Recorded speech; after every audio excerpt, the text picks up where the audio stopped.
Welcome, weary traveller, to a time of mud, misery and mutton. A time before toothpaste, before central heating, before anyone even knew what a vitamin was. A time when you might wake up next to a goat, stumble through the icy dawn, and thank the saints if you had a crust of bread to gnaw on before a long day of toil. Tonight, we embark on a gentle, meandering journey through the true daily grind of medieval life. Not the life of knights in shining armour, nor fair maidens in silken gowns, but the ordinary, slow, sometimes smelly, often exhausting existence of the common folk who made up most of medieval society. The farmers, the labourers, the washerwomen, the shepherd boys, people who lived in smoky, damp huts, who battled fleas and famine, who prayed for rain yet feared the plague. So settle into your bed, adjust your pillow, maybe sip some warm tea.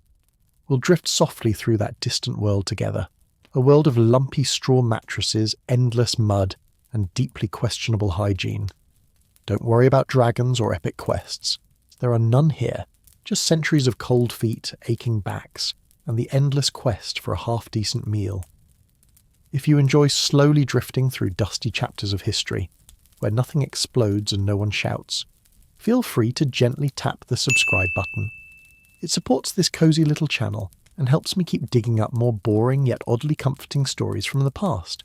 No rush. You can even do it in the morning after you wake up refreshed from tonight's medieval journey. I'll still be here, whispering softly about root vegetables and poorly ventilated cottages. Now let's take our first sleepy step into medieval life. Imagine waking up before the rooster crows in a small hut shared with your entire family, including a few chickens, a dog, and maybe a pig or two if you're lucky. The air is cold, your nose is red, and your breath clouds the air like a ghostly fog. The fire has burned down to embers overnight, leaving only a faint warmth beneath the ashes. Your bed is a pile of straw, slightly damp and riddled with insects that scurry away as you shift. You pull on a rough woolen tunic, stiff from repeated wear and rarely washed. Your feet slip into wooden clogs or simply remain bare if you can't afford footwear this season. A quick glance outside shows the muddy lane dark and silent. No street lamps, no hum of traffic. Only the soft rustle of animals stirring and the faint drip of last night's rain seeping off the thatched roof. If you're fortunate, a thin pot of pottage simmers slowly in the hearth, a watery mix of grains, root vegetables, and maybe, if the gods have smiled on you, a scrap of bacon fat. There are no clocks. You live by the sun, the church bell, and the occasional caw of crows overhead. Each day unfolds slowly, repetitively, like a song with too many verses and not enough chorus. The dawn hours belong to simple survival, stirring the embers, fetching water from a nearby stream, feeding animals, sweeping the dirt floor, patching torn clothing. Inside, the walls are darkened with soot from years of open fires. A small window, more of a hole, really, lets in a weak shaft of morning light. That light reveals all the scratches, all the woven baskets stacked in the corners, all the tools leaning against the walls, a wooden stool with one leg slightly shorter than the others, a cracked clay bowl, a wooden spoon worn thin by decades of scraping. Life here is not about comfort. It is about enduring. The village around you is a tight cluster of similar huts. Neighbours shuffle about, heads low, eyes half-lidded from the weight of relentless chores.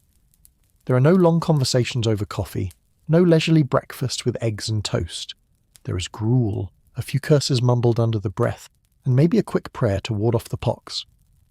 Outside, the roads are not paved. They are deep grooves of mud, trampled by oxen carts and bare feet alike. A single heavy rain can transform the main path into a slow-moving bog, swallowing shoes and soiling hems. Even on dry days, the air is thick with the smell of manure, smoke and damp wool. Most villagers can't read or write. Stories are told orally, passed down around the hearth or whispered in the fields. A travelling priest or monk might bring news, reciting half-remembered sermons or rumours of distant wars. Otherwise, the outside world feels impossibly far away. The nearest market town could be a 2-day walk. The king, the court, the noble intrigues. Those belong to another universe entirely. You don't think of the year as 1327 or 1184. You measure time by harvests, by Easter and Lent, by the thinness of the goat's milk or the fatness of the turnips. Winter looms as a constant threat. A bad harvest means a winter of hunger, weakness and disease. A good harvest means slightly fuller bellies, and maybe, if luck holds, enough seed to plant again in spring. Children run about barefoot, wild-haired, and sticky with mud. They learn quickly that comfort is a luxury. They chase geese, help weed gardens, and carry water jars bigger than their heads. By the age of 6 or 7, they're already miniature labourers, expected to contribute to the household survival. There is no time to daydream about becoming a knight or a princess. Most dream only of a winter without coughing fits and a supper with actual meat. Holidays do exist, granted by the church. Saints' as feast days offer a rare break from routine, marked by communal meals, small cakes, and the hopeful promise of a better year. These festivals are loud, chaotic, and fleeting. For a moment, music replaces the drone of daily drudgery, and everyone pretends, however briefly, that life is more than mud and toil. Yet once the feasting is over, the same chores return, the same dirt, the same hunger, the same aching bones. Hopes for a better harvest flicker in the hearth's glow, but often fade with the morning frost. The endless repetition becomes a quiet lullaby, rocking you gently into the acceptance of hardship. And as you lie here, drifting deeper into the medieval fog, you might realize that these people, those who lived and died in the dirt, carried a kind of strength few today can imagine. A strength woven into every threadbare cloak, every cracked wooden bowl, every calloused hand. They endured. Not because they were heroes, but because they had no other choice. So breathe slowly now. The fire is low, the rooster is still thinking about crowing, and your feet are warm beneath a rough wool blanket. The mud can wait until tomorrow. The sheep can bleat a little longer. Tonight, you're safe inside these dark, smoky walls. Sleep now. The thatch above your head creaks softly. The embers glow, and somewhere in the distance a dog barks at the moon.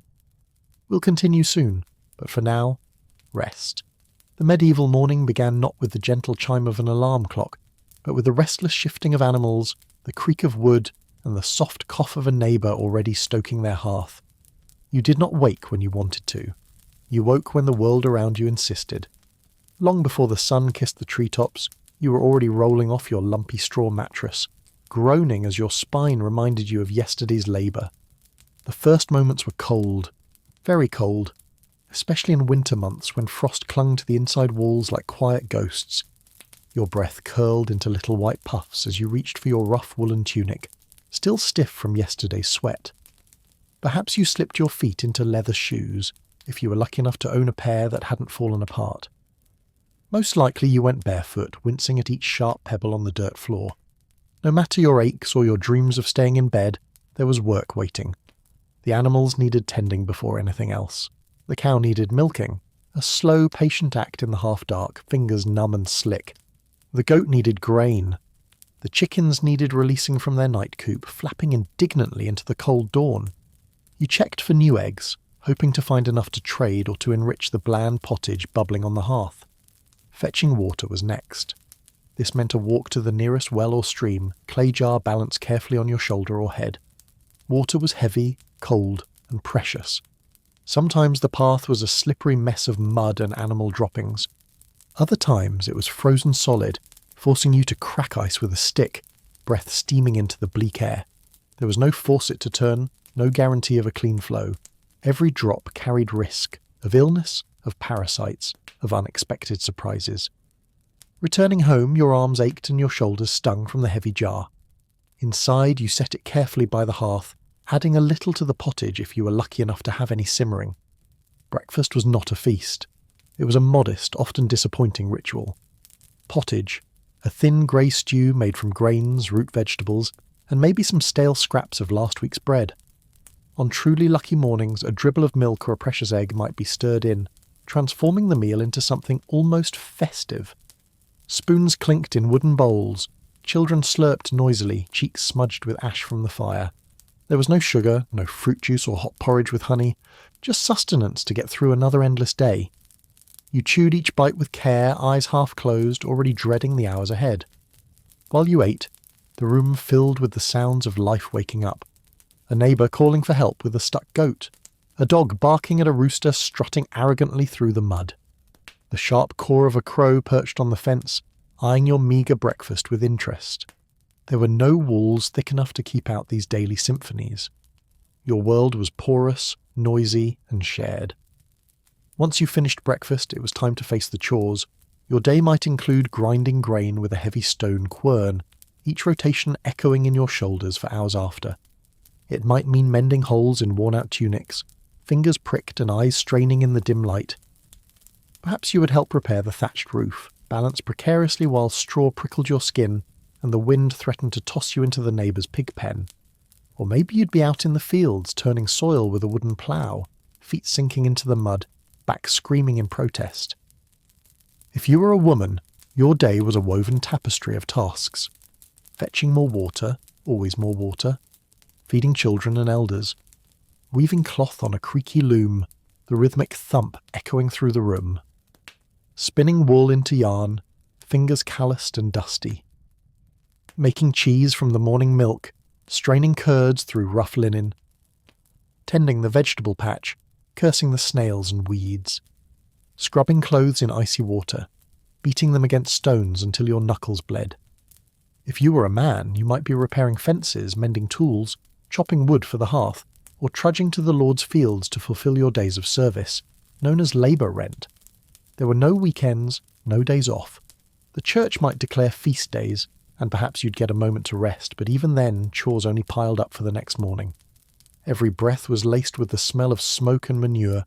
Every step invited a stubbed toe or a twisted ankle on uneven ground. The air outside was sharp with frost in winter, stiflingly hot in summer, and always filled with the buzz of flies. Flies that invaded your nostrils, eyes, and breakfast bowls. A constant droning reminder that cleanliness was a luxury few could afford. Illness lurked everywhere. Coughs that never quite went away. Rashes that spread slowly across sunburnt skin. Teeth that rotted and fell out, leaving gaping smiles and constant pain.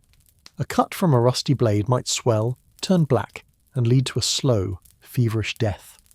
A simple cold could become fatal without warning. You lived knowing that each sunrise might be your last and each new ache could be the start of a final decline.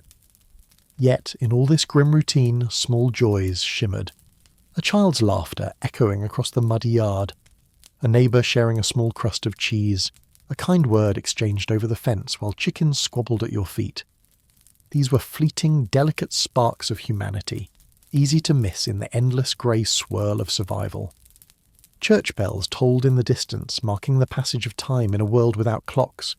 Those bells were not just spiritual reminders, they structured your day as surely as sunrise and sunset. Matins at dawn, prime in early morning, terce mid-morning, sext at noon, none mid-afternoon, vespers at dusk, and compline before bed. These prayers dictated when to rise, when to pause, and when to rest, weaving a slow rhythm into each day's fabric. And so, the medieval morning was never gentle. It was a rude push into a hard world, a daily test of patience and endurance. You rose because you had to, not because you wanted to. You worked because life demanded it, not because you dreamed of glory. But through it all you endured, each dawn a quiet act of defiance against hunger, sickness, and the cold whisper of mortality. Now, as you drift in your warm modern bed, imagine those first rays of light peeking into a thatched hut, the soft sounds of livestock, the scrape of wooden spoons on clay bowls. Imagine the world before alarms, before electric blankets, before soft pastries and gentle lattes, a world ruled by frost and fire, mud and sweat. Breathe slowly, the pottage is bubbling. The cow waits patiently, and for tonight at least you can let your eyelids grow heavy without worrying about fetching water before sunrise. Sleep now, the rooster can wait, the frost can't reach you here, and the chores will never find you beneath your cosy blanket. Imagine stepping into a medieval home. Forget shining stone halls or echoing marble chambers. The average medieval dwelling was more like a smoky wooden box than a grand castle corridor. Walls made from wattle and daub, a humble mix of mud, straw and sticks, stood crookedly, always threatening to lean a little more each winter. Roofs were thatched, a haven for mice, insects, and the occasional curious bird. The floor was packed dirt, sometimes sprinkled with rushes or straw to absorb spills and soften the relentless cold underfoot. As you enter, your nose is hit by a symphony of smells. Smoke from the central hearth, drifting lazily up and around before sneaking out a hole in the roof. The sour tang of unwashed bodies and woolen tunics that had known better days. Damp hay. The pungent aroma of animals that shared the space. Goats, chickens, or perhaps a precious cow if the family was lucky. There was no separate kitchen, no designated bedrooms. The main room was everything. Kitchen, dining room, workshop, nursery, and sometimes even barn. A small hearth sat in the centre, the heart of the home both figuratively and literally. It offered warmth and light but filled the air with constant smoke, leaving the rafters blackened and your lungs raw. Eyes watered constantly and soot clung to every surface, settling like a second skin. Beds, if you could call them that, were simple straw mattresses laid directly on the floor or on a low wooden frame if fortune smiled upon you. The straw was rarely fresh, often crawling with fleas, mites, and the occasional rat making a bold midnight visit. Entire families, parents, children, and sometimes even distant relatives, shared these cramped sleeping spaces. Privacy was a foreign luxury, as mythical as dragons. On bitterly cold nights, warmth came from pressing close to one another, layering bodies like an uncomfortable snoring sandwich. Your pillow? Perhaps a sack of straw, a rolled-up cloak, or nothing at all. A curved wooden headrest might appear among the wealthier peasants, but comfort was not a priority. Keeping warm and avoiding suffocation under layers of coarse wool took precedence. Blankets were precious, often passed down generations, patched until they resembled a tapestry of old lives and long-forgotten stains. Windows were tiny, if they existed at all. Most were simple shutters without glass, closed at night to keep out biting winds and prowling spirits. When opened during the day, they let in a dim, pale light, just enough to illuminate the dust motes swirling lazily in the smoky air. When closed, the interior felt like a cave, dark, damp, and echoing with quiet shuffles and hushed voices. There was no bathroom, no neat rows of soap bottles or tiled floors. A chamber pot, if available, was shared by everyone and emptied into the street or the communal ditch at dawn. Otherwise, you stepped outside into the biting cold or stinging rain to relieve yourself wherever nature permitted. The smell of waste lingered around homes, woven into the fabric of daily life as stubbornly as the stench of burning tallow. Clean water was hard won. It was fetched in heavy wooden or clay buckets from streams, wells, or rain barrels. You prayed each trip that it hadn't been contaminated by upstream waste or a decomposing animal. Bathing was rare, a few times a year if you were lucky, more frequent if you were nobility, and even then often exaggerated in old tales. Soap was a luxury made from animal fats and ashes, harsh on skin and eyes alike. Instead, people relied on linen cloths to scrub dirt from their skin, and strong scents, herbs, flowers, and sometimes fermented concoctions, to mask what couldn't be washed away. Cooking happened over the central hearth, in a single iron pot or hanging cauldron. The meal was always some version of pottage, grains, root vegetables, sometimes wild greens, and rarely bits of salted meat or fish. Flavours were mild, punctuated by garlic, onions, or the occasional foraged herb. Salt was expensive, pepper even more so, and sugar. Practically mythical. The bread, when available, was coarse, heavy, and flecked with bits of grit from the millstones. A mouthful often meant a visit to the local tooth puller down the line, a terrifying prospect best avoided. By evening, the home transformed again. Children played quietly near the hearth, weaving reeds into toys or chasing each other in slow circles. Parents mended clothes by candlelight, pricking fingers and squinting into the flickering glow. Stories were whispered, tales of saints, demons, and heroic knights, to distract from the gnawing cold and the ache in tired bones. A neighbour might drop by, bringing news from the village or a small hunk of cheese to share. Such moments of community felt precious, fleeting, and necessary to stave off the despair of endless toil. If illness visited, there was no sanctuary within these walls. Fevers spread quickly in the tight, smoky quarters. Coughs echoed through the night. A simple cut, infected and untreated, could claim a life in days. Prayers were muttered over beds, candles burned at small homemade altars, and charms hung above doors. Desperate defences against the unseen. Through it all the hearth burned. The slow crackle of flames offered a small comfort, a heartbeat of the home. Even if the smoke choked and stung, even if the heat was never quite enough, It was life. It was the centre around which every breath and every heartbeat turned. Now, as you lie in your clean sheets, in a room with soft lighting and silent walls, imagine the dark hush of a medieval night. The draught creeping under the door, the soft snort of a pig lying just beyond the partition, the sour smell of sweat and straw filling every corner, the cold gnawing at your toes no matter how many layers you pull over them, the snore of your father, the soft murmurs of your mother, and the distant howl of a hungry dog echoing through the village. Imagine drifting off with a belly half full, ears ringing with the day's chores, fingers raw from weaving, and your lungs heavy with smoke. Imagine waking to the same smell, the same chill, the same hard earth under your feet. Each morning a fragile victory, each night a silent surrender. Breathe slowly. The fire is dying and the rushes crackle beneath you. Your family shifts and sighs, a living tapestry of warmth and exhaustion. Tomorrow will come with more mud, more toil, more quiet moments of resilience.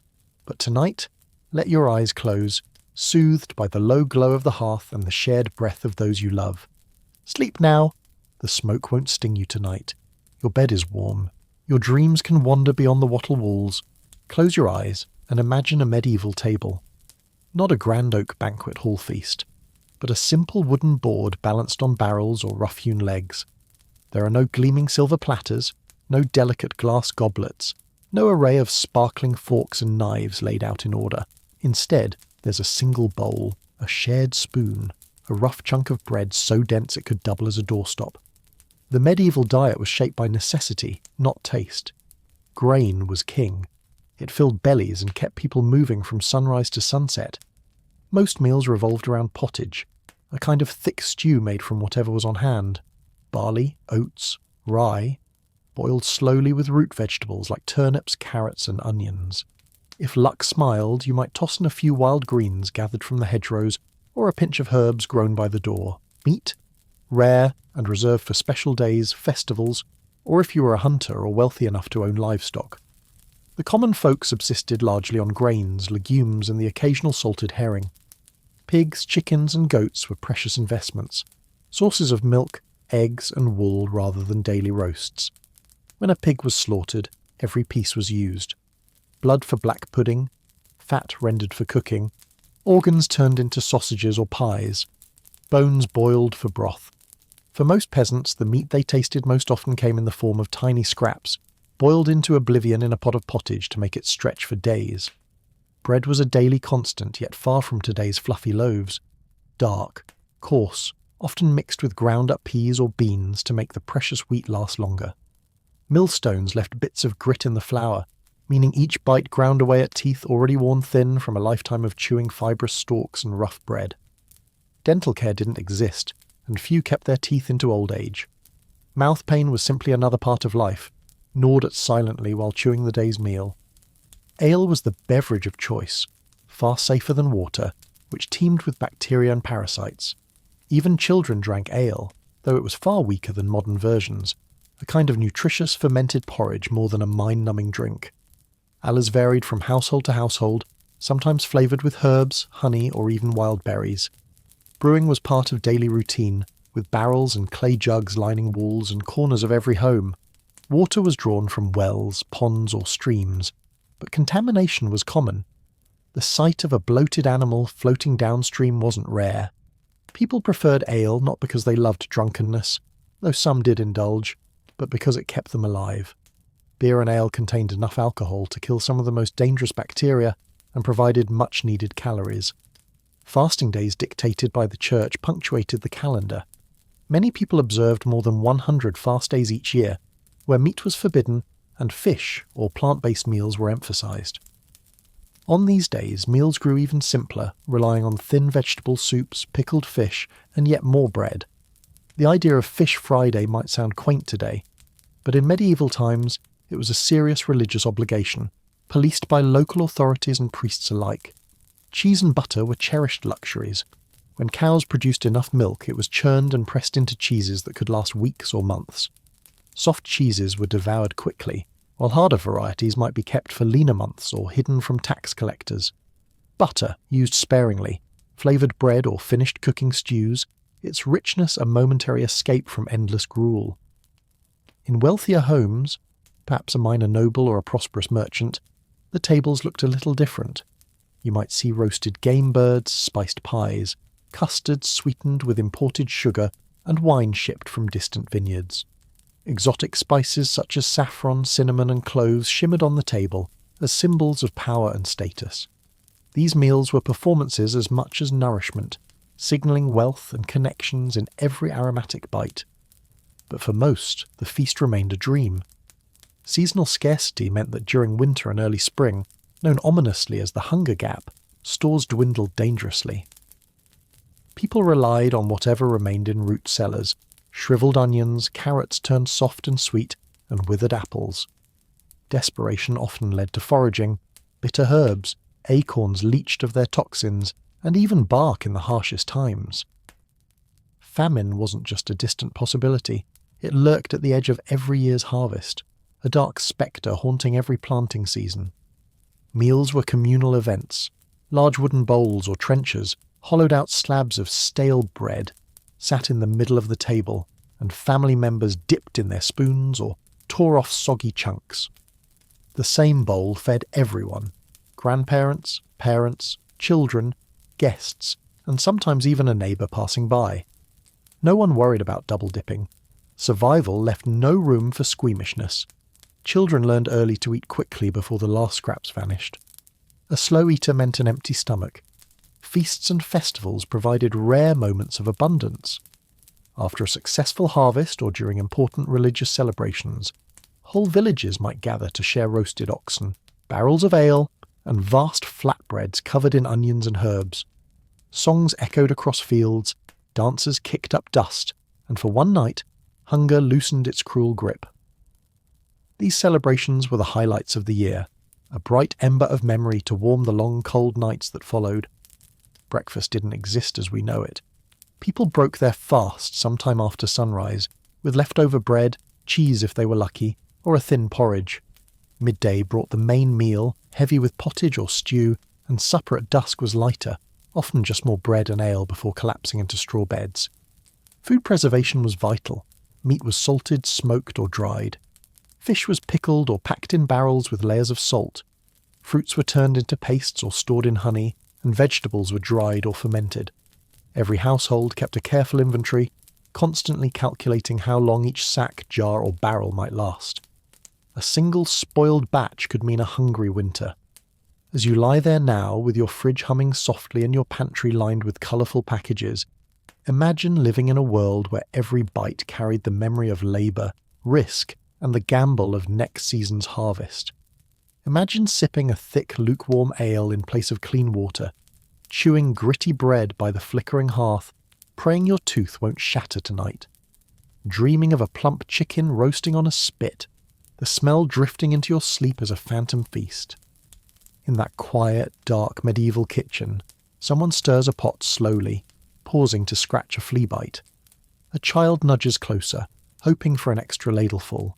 A mother sighs, measuring the last turnip and calculating how long it must last. A father leans back, grateful for a warm bowl tonight and dreading tomorrow's chores. Life was reduced to the simplest truth: survive another day, another season. Sleep now. The pottage is bubbling softly, the ale is safe, and tonight you won't wake hungry. Imagine waking up one morning in your medieval village with a fever. Your head throbs, your throat feels like you swallowed a handful of straw, and your skin burns under layers of scratchy wool. Today you'd grab some tea, pop a painkiller, or visit a doctor.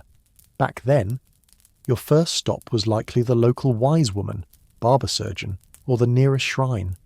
Because in the medieval world, illness was a mysterious curse, a puzzle piece in the divine plan.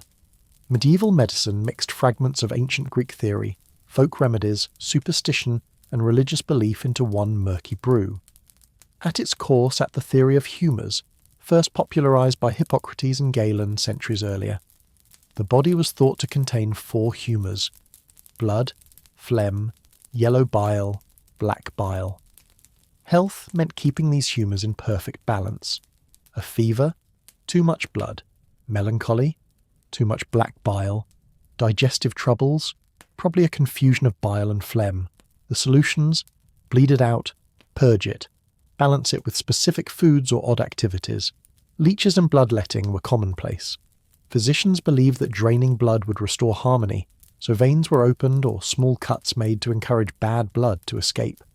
Leeches, gently applied to the skin, slurped away at the patient's veins, leaving behind circular wounds and fainting spells.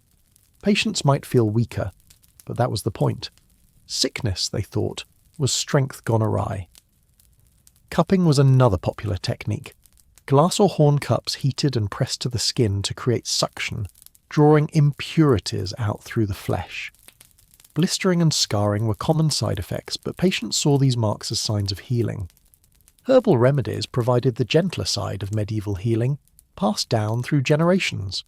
Village healers, known as wise women or cunning folk, collected herbs from meadows, forests, and riverbanks. Common remedies included yarrow for wounds and fevers, sage for digestion and throat infections, lavender for headaches and stress, horehound for coughs, willow bark for pain, the precursor to aspirin. Poultices were mashed and applied to boils, sores or bruises. Teas and tinctures brewed over smoky hearths filled homes with the sharp tang of rosemary and mint. Yet, without sterile tools or proper dosages, infection was always waiting around the corner. Surgery existed, but only for the brave or desperate. Performed by barber surgeons, men who cut hair, pulled teeth, and sawed off limbs in the same day. Anesthetics? None, aside from ale or biting down on a leather strap.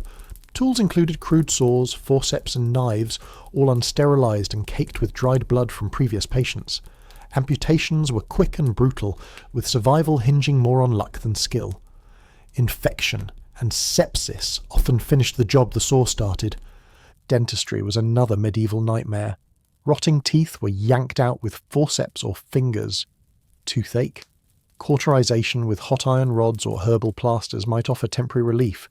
If your jaw swelled, you prayed it would drain on its own, or that you'd slip away quietly before the pain worsened.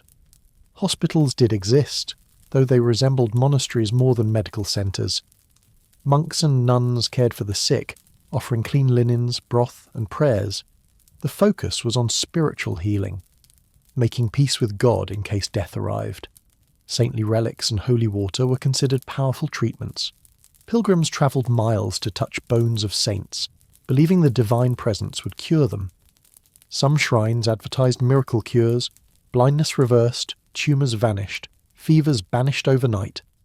Mental illness, meanwhile, was interpreted through the lens of demonic possession or divine punishment. Patients were exorcised, beaten, or chained in dark rooms. Few understood the complexities of the human mind. Compassion was rare and often overshadowed by fear. Astrology played a surprising role. Physicians timed treatments based on planetary alignments. Operations were scheduled according to favourable moon phases. Medicinal herbs were harvested when the stars declared them most potent. If Mars was ascendant, you might avoid bleeding, fearing that too much vitality would be lost. Amulets and charms accompanied many medieval patients. Bundles of herbs hung around necks to repel bad air. Small bags containing bones, feathers, or written prayers were pinned inside tunics. It was common to carry a carved saint's medal or a cross believed to repel plague and fevers. The plague itself, perhaps the most feared medieval killer, reshaped medicine forever. When the Black Death swept through Europe in the 14th century, traditional treatments crumbled. Physicians wore beaked masks stuffed with aromatic herbs, believing the sweet scent would protect them from miasma, poisoned air. They carried canes to examine patients from a distance or to push away the desperate. Cities burned aromatic fires in the streets, hoping to cleanse the air. Quarantines were established, though understanding of germs was centuries away. The death toll forced communities to reconsider cleanliness, public health, and the fragility of life. Yet even in this grim landscape, compassion flickered. Neighbours brought broth to the sick. Priests risked infection to offer last rites. Mothers sat up all night with feverish children, whispering prayers into the cold darkness. A shared understanding. Sickness could strike anyone, any time. Rich or poor, lord or peasant, all were equal before disease. As you lie beneath your warm blankets tonight, imagine the scent of lavender smoke curling around a dimly lit room, a hunched figure grinding roots into paste by candlelight, a leech wriggling in a clay jar nearby. The creak of the door as someone brings fresh bandages, the rustle of pages as a monk reads prayers beside a restless patient. A dog howls in the yard, as if sensing the balance of life and death hanging in the night air. Medieval medicine was less about curing and more about enduring. It was a tapestry of faith, fear, and small comforts. A quiet reminder that even in a world so harsh, people still clung to hope, however faint, however fleeting. Sleep now. The fever has broken, the leeches have been fed, and the moon keeps silent watch above your village. It's dawn. A pale light seeps across your thatched roof, and the rooster's cry echoes through the chilly air. Your stomach growls, reminding you that food isn't just pleasure, it's survival. Welcome to the medieval diet, a daily ritual shaped by weather, luck, and social class. Unlike today's endless options, medieval meals were humble, repetitive, and precarious. Let's wander slowly through fields of barley and dusty pantries to discover what it really meant to eat, and not eat, in the Middle Ages. For most peasants, bread was the foundation of life. Coarse, dark loaves made from rye or barley, dense enough to double as doorstops. Wheat bread was a luxury, usually reserved for wealthier households or church feasts. Flour was ground at local mills, sometimes under the Lord's strict control, with hefty fees demanded in grain. Grain shortages, bad harvests, mice in the granary. Your daily bread could disappear quickly, leaving you chewing thin gruel instead. Porridge was another staple, a simple mash of grains boiled in water or milk when available. It could be eaten at any time of day, breakfast, lunch, or dinner, and was often thick enough to stand a spoon upright. Leftovers were reheated, thickened further, and served again, each day growing more glue-like. Ale wasn't just for celebrations, it was an essential drink for all ages. Water from streams and wells was often contaminated, leading to stomach ailments and parasites. So ale, brewed at home or in small village breweries, became the safer choice. It was weak compared to modern beer, more like a heavy bready soup than a crisp drink. Children drank it. Labourers gulped it down before trudging into fields. A mug of ale gave precious calories and a sense of warmth against the morning fog. Vegetables rounded out the peasant diet and when available. Cabbage, onions, leeks, turnips, beans, and peas were common, grown in small garden plots near cottages. Root vegetables stored well and could survive harsh winters. Greens were boiled into pottage, a kind of vegetable stew that simmered over the hearth all day, its flavour changing depending on what scraps were tossed in. Meat was rare for the lower classes. If a pig or cow was slaughtered, every part was used. Blood for sausages, intestines for casings, bones for broth, hooves for glue. Occasionally a rabbit, chicken, or wild bird supplemented meals, but only on special occasions or during festivals. Hunting rights were fiercely guarded by nobles, and poaching could mean severe punishment, even death. Fish, on the other hand, was more common, especially for those near rivers or coastal towns. Fish was a favoured food during the numerous fasting days declared by the church, when eating meat was forbidden. Salted or dried fish filled cellars and pantry hooks, often rehydrated in stews or roasted on open flames. Eggs, milk, and cheese also played roles in daily life. Chickens roamed yards, pecking at insects and dropping occasional gifts in hay-strewn corners. Milk was often reserved for making cheese or butter, which stored better in an era without refrigeration. Curds were pressed into cheese wheels, smoked or salted to last through lean months. For the wealthy, the table looked drastically different. Banquets showcased roasted swans, peacocks with feathers reattached for display, spiced wine, imported fruits, and delicate pastries sculpted into mythical beasts. Sugar, a rare luxury, was imported at great cost and used to impress guests rather than to sweeten everyday meals. Spices like cinnamon, cloves, nutmeg, and pepper were prized beyond gold, traded across continents and stored under lock and key. While peasants gnawed black bread, lords gorged on elaborate pies stuffed with pigeons and game, each dish a silent reminder of their power. Yet even the wealthy weren't immune to famine. A few bad harvests, pest infestations, or harsh winters could empty granaries, forcing all to ration. Records describe entire villages scraping bark from trees, boiling it into bitter soup, or mixing sawdust into flour to stretch dwindling supplies. Children died of malnutrition. Mothers wept over withered fields. The Great Famine of 1315 to 1317 stands as a haunting example. Relentless rain drowned crops, turned roads into rivers of mud and rotted stored grain. People ate cats, dogs, and even resorted to rumours of cannibalism in the most desperate corners. Mass graves grew, and entire communities vanished from records, their fields reclaimed by brambles and silence. During these times, the church offered both comfort and condemnation. Prayers and processions asked for divine intervention, while sermons blamed sinfulness for divine punishment. Villagers gathered to beg saints for mercy, carrying icons through fields and lighting candles in soggy chapels. Miraculous cures and visions spread, feeding desperate hope. Preserving food was a year-round concern. Salting and smoking meat, drying herbs and beans, fermenting vegetables and brewing ale were all essential skills. Mistakes could be fatal. Improperly stored grains turned mouldy, causing ergot poisoning, a terrifying illness that brought hallucinations, convulsions, and death. Some historians believe outbreaks of dancing mania, where crowds danced uncontrollably for days, were caused by such poisons.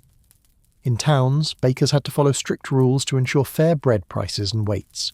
Guilds enforced these laws, punishing bakers who cheated with fines or public humiliation, sometimes forcing them to parade through streets with burnt loaves hung around their necks.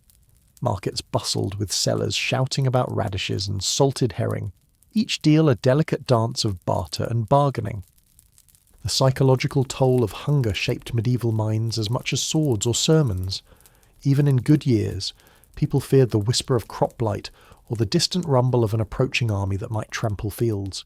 Children learned early to value every crumb. Mothers hushed infants with crusts dipped in ale. Fathers eyed the skies with quiet dread. Despite hardships, communal meals offered moments of warmth and laughter. Villagers gathered around bubbling pots, sharing news, gossip, and dreams. A good harvest meant festivals with dancing and song, a temporary escape from the constant shadow of hunger. Bread was broken as a sacred act, a reminder that survival depended not just on soil and rain, but on each other. Tonight, as you lie under your clean sheets, imagine the smoky warmth of a shared hearth, the scratch of a rough wooden spoon scraping a pot's last layer, the hush of prayer before a meagre meal. Imagine the taste of dark bread after a day in the fields, the sour tang of ale that soothed an aching back, and the grateful silence that followed each mouthful. Food in the Middle Ages wasn't about culinary art. It was about life, death, and every fragile heartbeat in between. A story told in crumbs, in the clink of a clay mug, in the trembling hands of a mother offering the last piece of cheese. Sleep now, your belly is full. The bread is safe from mould tonight, and tomorrow the fields will wait again. Imagine waking up with a fever, a pounding headache, and a swollen lump on your neck. In our modern world, you'd reach for a phone, call a doctor, and get precise medication. In medieval times, you had prayers, poultices, and a vague hope you wouldn't end up as a cautionary tale in a church sermon. Let's drift gently into the world of medieval medicine, a place where faith and folklore danced with herbs and leeches, where doctors might do more harm than good, and where illness wasn't just physical, but deeply spiritual. For most medieval people, disease was not simply a natural occurrence. It was often seen as divine punishment for sins or as a test from God. The church played a massive role in shaping medical beliefs. Monasteries kept some of the most advanced medical texts, yet those texts included recipes involving crushed emeralds or prayers to saints. A patient's healing depended as much on their piety as on any treatment applied to their wounds. Leeches were a common tool. Belief in the four humours, blood, phlegm, black bile, and yellow bile, guided medieval medicine. Illness meant your humours were out of balance. Too much blood? Let's bleed you. And thus, leeches were applied to draw out excess blood and restore harmony. If leeches weren't available, barbers or barber surgeons performed bloodletting with razors or sharp knives, often in unsanitary conditions. Imagine lying on a rough wooden table, cold iron pressed against your arm, as blood pooled into a bowl. The result? Sometimes relief, but often infection, weakness, or death. Herbal remedies were the other main pillar of treatment. Herbalists, often wise women or monks, used plants like sage, rosemary, chamomile, garlic, and willow bark. These were brewed into teas, mashed into poultices, or chewed raw. Garlic was prized for its supposed ability to ward off evil spirits and infections alike. Honey was applied to wounds as a primitive antibacterial salve, surprisingly effective. Yet even these remedies were often wrapped in mysticism, accompanied by charms, chants, or astrological timing. Astrology was deeply entwined with medicine. Doctors consulted star charts to determine when to bleed a patient, when to administer herbs, and even when to perform surgeries, though surgery was rare and terrifying. A full moon or an ominous planetary alignment might delay treatment entirely. For severe ailments, relics and pilgrimages offered hope. Travelling to a shrine of a healing saint, like St. Roch or St. Apollonia, was a common practice. People crawled on knees, carried candles, and left wax models of afflicted body parts as offerings. If a cure came, it was declared a miracle. If it didn't, it was said to be God's will. Plague outbreaks cast a long shadow. The Black Death in the 14th century devastated Europe, wiping out nearly half the population. Buboes, large black swellings, signalled doom. Families abandoned loved ones, entire villages vanished, and mass graves filled the countryside. In the desperate fog of disease, flagellant groups roamed towns, whipping themselves to atone for humanity's sins. Doctors wore terrifying beaked masks filled with aromatic herbs, believing they could filter miasma, the bad air thought to spread disease. Quarantine was one of the few effective strategies, though they didn't fully understand contagion. Infected ships were forced to wait offshore for 40 days. Quaranta in Italian, the root of the word quarantine. Towns closed gates, and travellers were inspected and often turned away. The idea of contagion was fuzzy, yet deeply feared. When infections festered, amputation was an option, a terrifying last resort. Done without anaesthesia, with only strong ale or a stick to bite on, these surgeries often killed the patient. If the patient survived, they faced a lifetime of pain and rudimentary prosthetics, wooden legs, iron hooks, or crutches. Childbirth was a dangerous frontier of medieval medicine. Women laboured at home, surrounded by female relatives and a midwife. No antiseptics, no surgical tools, only linen cloths and whispered prayers to St. Margaret, protector of childbirth. Infections like puerperal fever claimed countless lives. If both mother and baby survived, it was cause for community celebration, and yet another child to help till fields or mend nets. Mental illness was poorly understood. Conditions like epilepsy or schizophrenia were often blamed on demons or witchcraft. Exorcisms, pilgrimages, and holy water were the primary treatments. Those with severe mental illness might be confined in monasteries or worse, left to wander as beggars. Minor ailments were just as vexing. Toothaches led to extractions with iron pincers, no pain relief. Eye infections were treated with concoctions of honey, onion, or vinegar dripped directly into the eye. Earaches invited drops of warmed oil or strange herbs, sometimes causing more damage than relief. Personal hygiene played a role in disease, though understanding was rudimentary. Bathing was more common than many believe.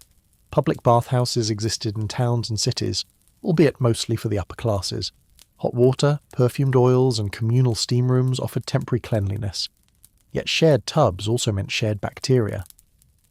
When bathhouses closed during plague outbreaks, people turned to dry scrubbing with linen cloths, or dusting with scented powders. Diet influenced health significantly. Lack of fresh vegetables and fruit caused scurvy, while constant grain-based diets contributed to malnutrition. When harvests failed, diseases surged, immune systems collapsed, and entire families perished.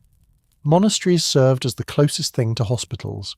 Monks and nuns tended to the sick, blending herbal treatments with spiritual care.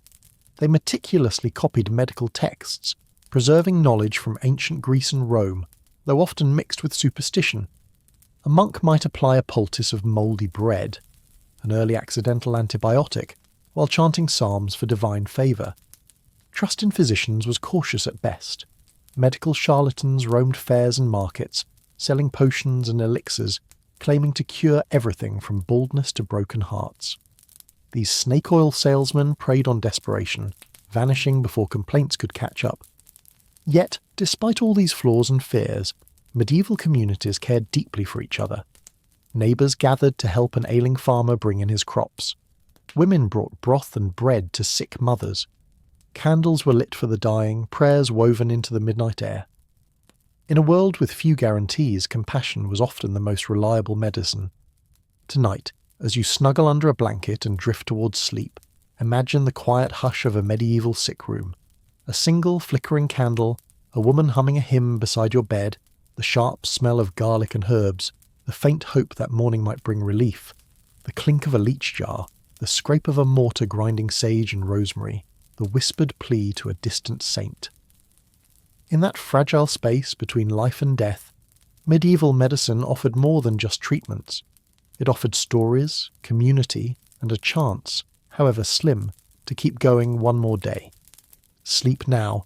The leeches are put away, the herbs hang dry above your head, and for tonight at least you are safe from the mists that creep beyond the village walls. Close your eyes and imagine the rich scent of roasted chicken, sweet pastries, or steaming bowls of stew. Now, erase all that. Because in medieval times, for most people, food was not about pleasure. It was about survival, and often it was barely enough. Tonight, we'll drift quietly into the smoky kitchens and cold cellars of medieval peasants, nobles, and everyone in between. We'll examine what they ate, what they feared running out of, and how famine could turn even the most basic meal into a desperate dream. Most medieval diets revolved around one central idea: grain. Bread wasn't just food, it was life itself. Peasants depended on coarse rye or barley bread, which they baked at communal ovens or in simple clay ovens at home. The bread was heavy, dark, and dense. It often contained bits of ground-up husks, straw, or even dirt from the grinding stones. That meant nearly every bite was an attack on your teeth, slowly wearing them down into stubs. Grain porridge, called pottage, was another staple. It might include beans, peas, or lentils if you were lucky. On feast days, or if a rabbit was caught, a small piece of meat might appear in the pot, but that was a rare treat. Most days the pottage was a sad grey mush, flavoured only with salt if you had some. Vegetables played a role, though far fewer than today. Cabbage, onions, leeks, turnips, and garlic were common. Fresh salads. Forget it. The concept of eating raw vegetables was practically non-existent for most people. Everything was cooked, sometimes twice, to avoid illness and to make it last longer. Meat was a privilege. For peasants, meat might appear a few times a year during major festivals or after a successful hunt. Even then, it was often salted or smoked to preserve it through harsh winters. Chickens were more valuable alive for their eggs than as a roast dinner. Pigs, however, were prized. They could eat scraps, and when slaughtered, every part was used. Head, feet, innards, fat. A single pig could feed a family for weeks, assuming you could afford to keep one. For the nobility, meals were lavish by comparison. Banquets might include whole roasted boar, swan, peacock, feathers reattached for dramatic effect, and endless trenches of bread soaked in rich gravies. Spices like cinnamon, cloves, and pepper signified wealth and power. Sugar was an exotic, rare treasure, reserved for the highest ranks. But even among nobles, food safety was a gamble. No refrigeration meant rapid spoilage. Food poisoning was a common, sometimes fatal risk. Cooks and servants often tasted dishes first, not as a courtesy, but as a test of safety. Famine haunted medieval life like a ghost in the rafters. One bad harvest could mean catastrophe. Crops failed due to droughts, floods, pests, or war. If the wheat died, bread prices soared beyond a peasant's reach. People might grind acorns or tree bark into flour to stretch supplies. These substitutes were barely edible and often toxic in large quantities. Starvation forced families to eat seed grain meant for next year's planting, trapping them in a cycle of hunger. In extreme cases, reports mention eating dogs, cats, and even leather, boiled into weak broth. Chroniclers wrote about mothers abandoning infants, children wandering in search of crumbs, and entire villages vanishing after a failed harvest. The Great Famine of 1315 to 1317 was particularly brutal. Continuous rain destroyed crops and drowned livestock. Salt used for preserving meat became scarce because salt pans flooded. People scavenged for roots and weeds, while chroniclers described fields filled with corpses. Those who survived carried scars, both physical and spiritual, for the rest of their lives. Salt was as precious as gold. It preserved meat and fish, turned butter into a year-round food, and allowed trade over long distances. Entire economies were built around salt mines and salt routes. Salt taxes, the gabelle in France for example, sparked revolts and rebellions. Without salt, survival became nearly impossible during lean months. Fish played a vital role, especially because the church enforced meatless days, often over 100 days per year. People turned to dried cod, salted herring, or freshwater fish when they could catch it. However, fishing rights were usually owned by local lords, so peasants risked punishment if they fished without permission. Dairy products were available but limited. Milk spoiled quickly, so it was often turned into butter or cheese. Even these were usually saved for special occasions or to trade for other essentials. Goat milk was common in poorer regions. Cow's milk was for wealthier estates. Honey served as the primary sweetener. Beekeeping was labour-intensive and dangerous, but honey was used in cooking, medicine, and as an offering to the church. Only the richest enjoyed sweet pastries or spiced wine with honey. Drinks were crucial since water was often unsafe. Ale, beer, and weak ciders were common. For peasants, ale was thick and low in alcohol, more of a liquid bread than a refreshing beverage. Beer was less common in the early Middle Ages but grew popular later. Wine was a luxury, mostly reserved for nobles and clergy. Children drank ale too, not because they loved the taste, but because it was safer than the water drawn from polluted rivers or wells shared with animals. Feasting was both a joy and a performance. Lords used banquets to display power, secure alliances, and remind everyone of their status. Entertainment included jugglers, minstrels, and even live animal spectacles. Leftovers weren't wasted. Servants, guests of lower rank, and the poor waiting at the gate received scraps. In peasant homes, meals were communal. Large clay pots simmered over hearth fires for hours, filling the cramped room with smoke and steam. Wood was scarce, so fires were carefully maintained. People huddled close, eating from shared bowls with coarse wooden spoons or using flatbread as a utensil. Table manners were minimal. Hands were wiped on tunics, dogs licked plates clean, and if you were a guest, you were expected to bring your own knife. Forks were practically unknown in most medieval homes, seen as an affectation of the elite. Hunger shaped the rhythms of daily life. Peasants rose early to tend fields or animals, pausing only briefly for a chunk of cold bread or a spoonful of pottage. Supper was the main meal, often after dark, and signalled a rare moment of rest. For many, life revolved around the next meal, or the lack of one. The promise of a full belly was a distant, flickering dream, often chased but rarely caught. As you drift now into sleep, imagine sitting on a rough wooden bench, a smoky hearth flickering nearby. In your hands, a crust of hard, chewy bread. The air smells of onions and straw. A single candle flickers, shadows dancing on the walls. Outside, the wind howls, hinting at failed crops and hungry wolves. Here, each crumb is precious, each bite a small act of survival. And yet, even in such harshness, there is warmth, a shared loaf, a whispered prayer before the pot, a mother saving the last piece for her child. Sleep now. Your bowl is empty. Your hunger is quiet, at least for tonight. And in the silence, dreams of honey and ripe apples wait patiently at the edge of the dark. Imagine waking up with a fever in medieval times. There's no thermometer to check your temperature, no antibiotics to swallow, no pharmacy down the road. Instead, you have prayers, poultices, and maybe a handful of herbs picked by someone who swears they can talk to the moon. Tonight, let's shuffle quietly into the smoky huts of healers, the cold chambers of monasteries, and the echoing halls of medieval hospitals, if we can even call them that. We'll explore how people tried desperately to stay alive when every cough might be a curse, and every cut could be fatal. Medicine in medieval Europe was a swirling mix of ancient theories, folk remedies, and religious rituals. Most treatment was based on the humour system, an idea inherited from ancient Greek physicians like Hippocrates and Galen. They believed the body contained 4 humours: blood, phlegm, black bile, yellow bile. Illness was thought to arise when these humours were out of balance. Fever, too much blood, time to let some out. Melancholy, an excess of black bile. Aggression, yellow bile was blamed. Doctors attempted to restore balance through bleeding, purging, and sweating. Leeches were popular assistants in this gory dance. A few leeches on your arm, and hopefully your excess humours would be sucked away along with your strength. For most villagers, there was no doctor in the modern sense.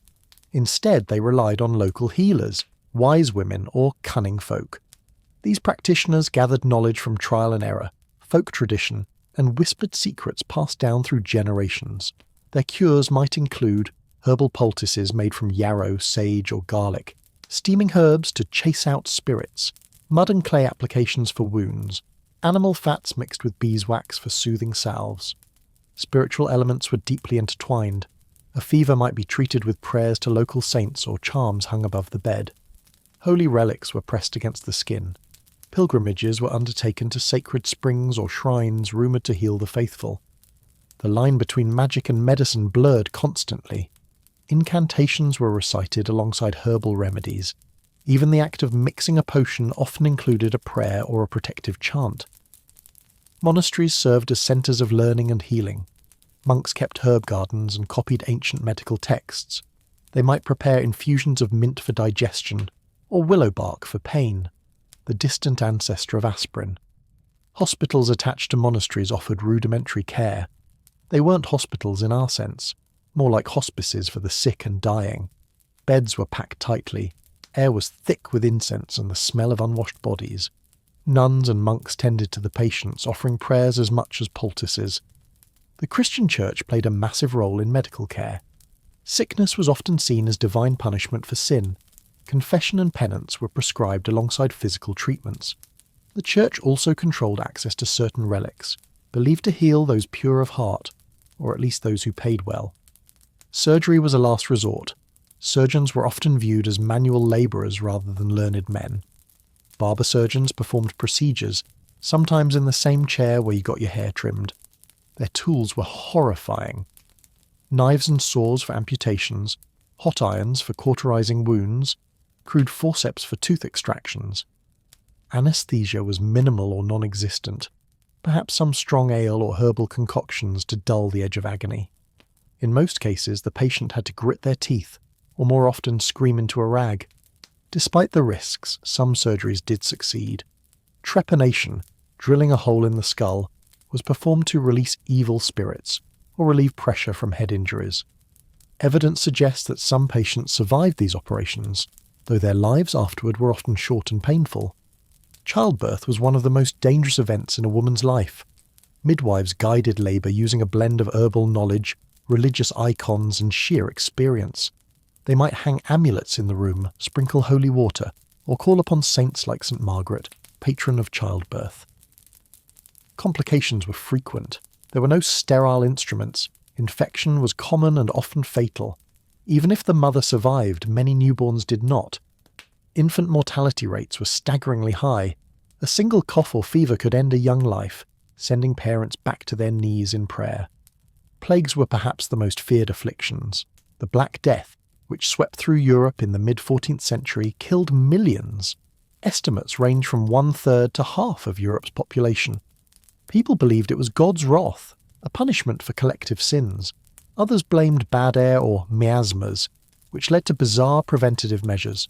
Carrying sweet-smelling herbs or flowers, the origin of pocket full of posies, burning aromatic resins, wearing elaborate masks stuffed with perfumes, plague doctor masks. The sight of carts filled with bodies, the wails of survivors, and the endless tolling of church bells turned entire towns into ghostly shells. Those who could afford it fled to the countryside, leaving the poor and sick behind. Mental health was not understood at all. Those suffering from what we now recognise as depression, epilepsy, or schizophrenia were seen as possessed or cursed. Treatment often meant exorcism, isolation, or imprisonment. Some might be shackled in church courtyards as a public warning. Others were executed or forced into monasteries. Despite the harshness, there were flickers of compassion. Some communities cared for the mad within families. Monks wrote of divine visions rather than madness. But overall, mental illness was a dark mystery, wrapped in fear and superstition. Astrology and mysticism guided medical decisions too. The position of the stars determined the best time for surgeries or bloodletting. Horoscopes were drawn to diagnose illness or recommend treatments.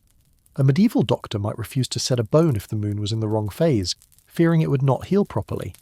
Amulets and talismans were worn by everyone, from peasants to kings. They promised protection from evil spirits and disease. Some contained written prayers, herbs, or bits of sacred metal. Others depicted saints, animals, or magical symbols.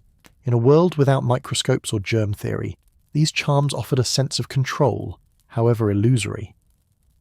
So, as you lie quietly now, imagine waking up to a rattling cough. Your mother rushes to the hearth to prepare a garlic poultice. A neighbour arrives, reciting psalms and sprinkling holy water. You wear an amulet around your neck, heavy and warm against your skin. Outside, a monk prays for your soul. Inside, the scent of rosemary, sweat, and fear thickens the air. Each breath feels precious, every heartbeat a fragile gift. Yet even in this world of uncertainty and shadow, there is a thread of care, clumsy, ancient, but deeply human. Sleep now. No leeches will trouble you tonight. No barber surgeon waits with a rusty blade. Only the gentle promise of rest and a dream of a healthier dawn. Close your eyes for a moment and imagine a world where every flickering candle, every rustle in the night, and every twist of fate carried a hidden message from the divine. In medieval Europe, religion wasn't simply a part of life. It was life, a great shadow cast over every home, every field, every heart.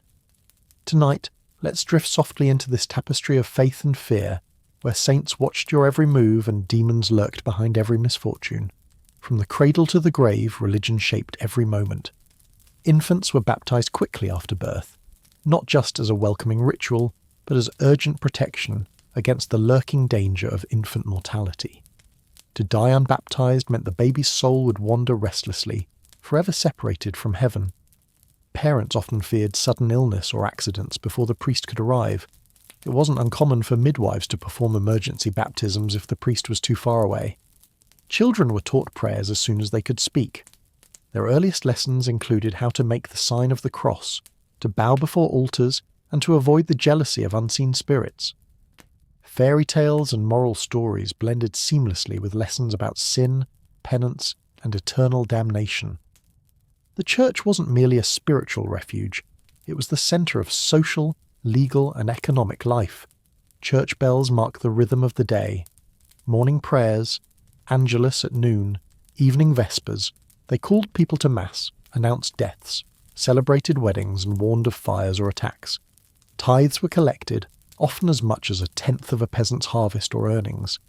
Monks and priests wielded significant power, sometimes more than local lords. Confession was mandatory. Failing to confess could mean social isolation or punishment. Sins had to be atoned for through penance, fasting, prayers, or pilgrimages. Holy days shaped the calendar. Festivals, saints' days, and periods of fasting punctuated the long stretches of toil. In some years, up to 1/3 of the calendar days were devoted to religious observance in some form. Relics were treasured beyond imagination. A single bone fragment from a saint or a scrap of cloth said to touch a holy figure was believed to hold miraculous powers. People travelled vast distances to see these relics, crawling on knees, weeping, and leaving offerings. Pilgrimages became acts of faith and desperation. A journey to Canterbury, Santiago de Compostela, Rome, or even Jerusalem was believed to cleanse sins and invite divine favour. The journey itself was perilous. Bandits, disease, and treacherous roads tested every step. Yet pilgrims pressed on, driven by hope and the fear of hellfire. Superstition was woven tightly with official doctrine. People feared witches, spirits, elves, and fairies lurking in the woods and fields. Amulets were hung over beds and barn doors. Charms were stitched into clothes to ward off evil. Herbs were bundled and burned to keep away spirits. Salt was sprinkled in thresholds and around cradles.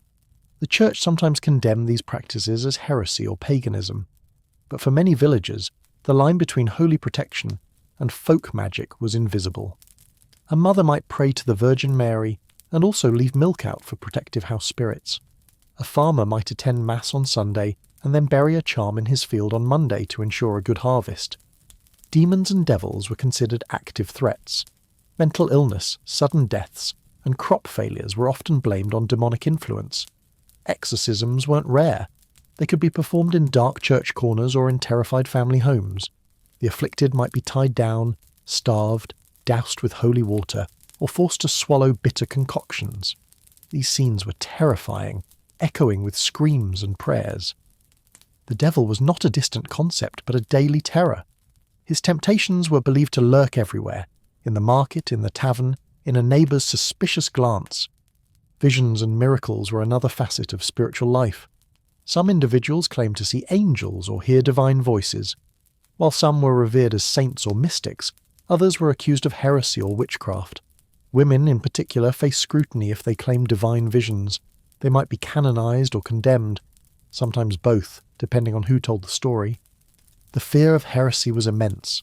To question church teachings could lead to trial and execution. The Inquisition, which began in the 12th century, sought out and punished heretics with grim efficiency. Torture was used to extract confessions. Burnings at the stake served as public warnings. Yet even amidst this terror, faith offered comfort. The promise of heaven shone as a guiding light. Communities came together during feast days, lighting candles, singing hymns, and sharing meals. Religious art and stained glass windows dazzled with colourful stories of salvation and hope. Churches dominated the landscape, towering spires visible for miles. They symbolised safety, authority, and the presence of God. Inside, the smell of incense and beeswax, the flicker of candles, and the solemn chanting created an atmosphere at once comforting and intimidating. Monasteries provided shelter for the poor and weary travellers. Monks copied manuscripts, preserved ancient knowledge, and offered basic medical care. Abbeys became centres of learning and quiet contemplation, though not free from corruption or power struggles. Even death was governed by religious rituals. Burials took place in consecrated ground. Masses for the dead were essential to help souls escape purgatory.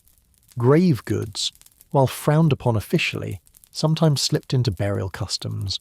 Small tokens tucked into coffins to aid the journey beyond. Ghost stories and legends about restless spirits abounded. Villagers believed that souls might return if wronged, or if proper rites were neglected.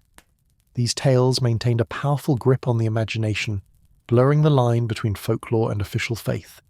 So now, as you lie still, imagine kneeling on a cold stone floor in a candlelit chapel. The scent of frankincense hangs heavy. A priest intones Latin prayers you can't quite understand. Somewhere, a bell tolls in the distance, echoing across the misty fields. Your fingers worry a wooden rosary, smooth from years of anxious handling. You close your eyes and feel the weight of centuries of belief pressing gently against your skin, a heavy cloak of duty, fear, and fragile hope. Sleep now. Your soul is safe tonight. The saints keep watch. The candles flicker softly in the dark. No demons will disturb your dreams, only the soft rustle of angel wings in the night. Imagine waking up in a damp wooden bed, straw mattress scratching your back, and a persistent cough rattling in your chest. Your joints ache, your teeth throb, and the village healer suggests a nice application of leeches. Welcome to medieval medicine, a world where science was scarce, guesswork was abundant, and survival often felt like a divine lottery. Tonight, let's shuffle carefully into the dimly lit, herbal-scented rooms of medieval health, where remedies were as likely to kill you as cure you. The concept of disease was deeply tied to religion and superstition. Most people believed illness was a punishment from God, the work of demons, or a sign of moral failing. The idea of germs was centuries away. Instead, people leaned on the theory of the four humours: blood, phlegm, yellow bile, black bile. The balance of these bodily fluids determined your health. Too much blood, you were feverish and excitable. Too much phlegm, you were sluggish and dull. Too much yellow bile, you were angry and hot-tempered. Too much black bile, you were melancholic and sad. To correct these imbalances, treatments included bleeding, purging, vomiting, or sweating. Physicians might prescribe diets, herbal concoctions, or frequent trips to the local bathhouse. Doctors existed, but only for the wealthy. Their knowledge was often based on ancient Greek and Roman texts rather than practical observation. Medical schools taught from dusty manuscripts rather than through dissection or scientific experiments. Surgical tools were primitive: knives, saws, forceps, and cauterizing irons heated until red hot. Barber surgeons handled most practical care for commoners. They cut hair, extracted teeth, set bones, and performed amputations, all without anesthesia. A strong drink and several assistants to hold you down were the only relief you might get. For everyday ailments, most villagers relied on local healers, herbalists, or wise women. These practitioners knew which plants reduced fevers, eased stomach pains, or soothed wounds. They used ingredients like yarrow, chamomile, sage, willow bark, an early form of aspirin, honey, a natural antibacterial, goose fat and herbs for poultices. However, the line between healer and witch was thin. A woman who successfully cured too many patients could attract suspicion. Accusations of witchcraft could lead to trials, torture, and execution. Leeches were used liberally. Thought to help balance humours by sucking out excess blood, they became a go-to treatment for everything from headaches to gout. Cupping, using heated cups to draw blood to the skin, was another popular remedy. Both methods left bruises and scars and often led to infections. Abscesses and wounds were common. A small cut could become life-threatening due to sepsis. Dental problems were especially severe. Most adults lost teeth early and suffered from abscesses, jaw infections, and excruciating toothaches. Tooth extraction was done with pliers, no painkillers, a short, brutal affair. Infectious diseases swept through communities regularly.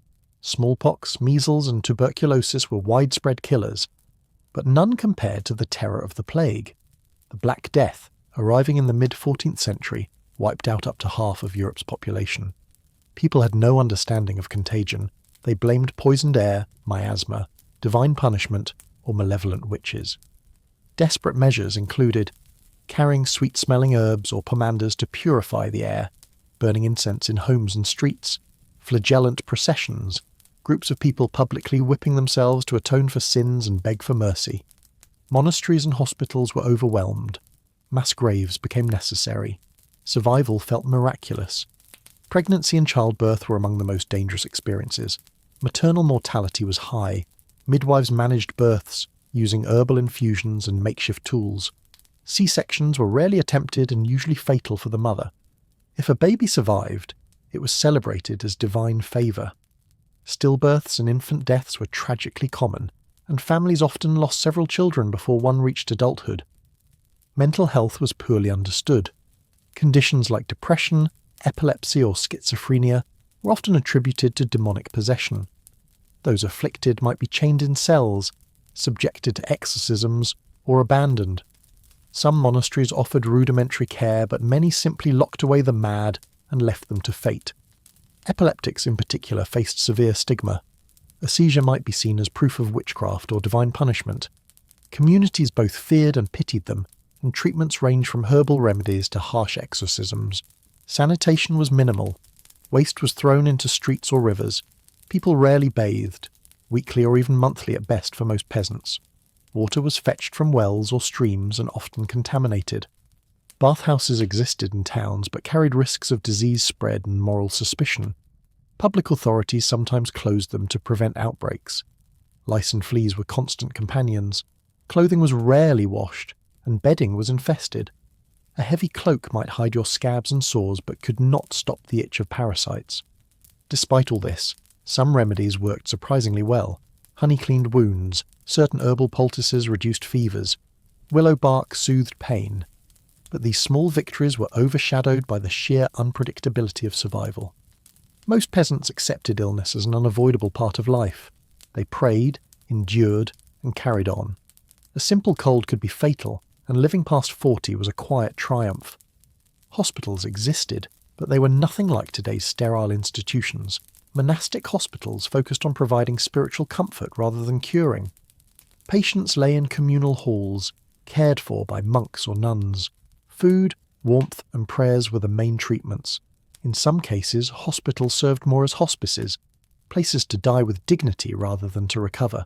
So as you lie safe in your clean bed, imagine a world where your only treatment for fever is a heated cup on your back, a bleeding session by candlelight, or a pungent poultice of garlic and goose fat. The smell of herbs and burning tallow candles drifts softly through the night air. A healer mutters prayers while grinding willow bark into a paste. Your neighbour's cough echoes in the dark. The village priest insists it's divine punishment. A child sleeps restlessly in the corner, a protective amulet hanging above their head. Sleep now. There will be no midnight leech tonight. No hurried prayers to St. Apollonia as a tooth is yanked from your jaw. Only soft breathing, a warm blanket, and the blessed absence of barber surgeons waiting at your bedside. Imagine stepping outside into the crisp dawn air of a medieval village. Your first thought is not breakfast or chores, it's whether your field spirits are pleased today. In medieval life, religion and superstition weren't separate categories. They were threads woven tightly into every breath, every meal, every harvest. Tonight, let's wander through this shadowy tapestry of faith and fear, where saints, spirits, and small charms shaped daily survival.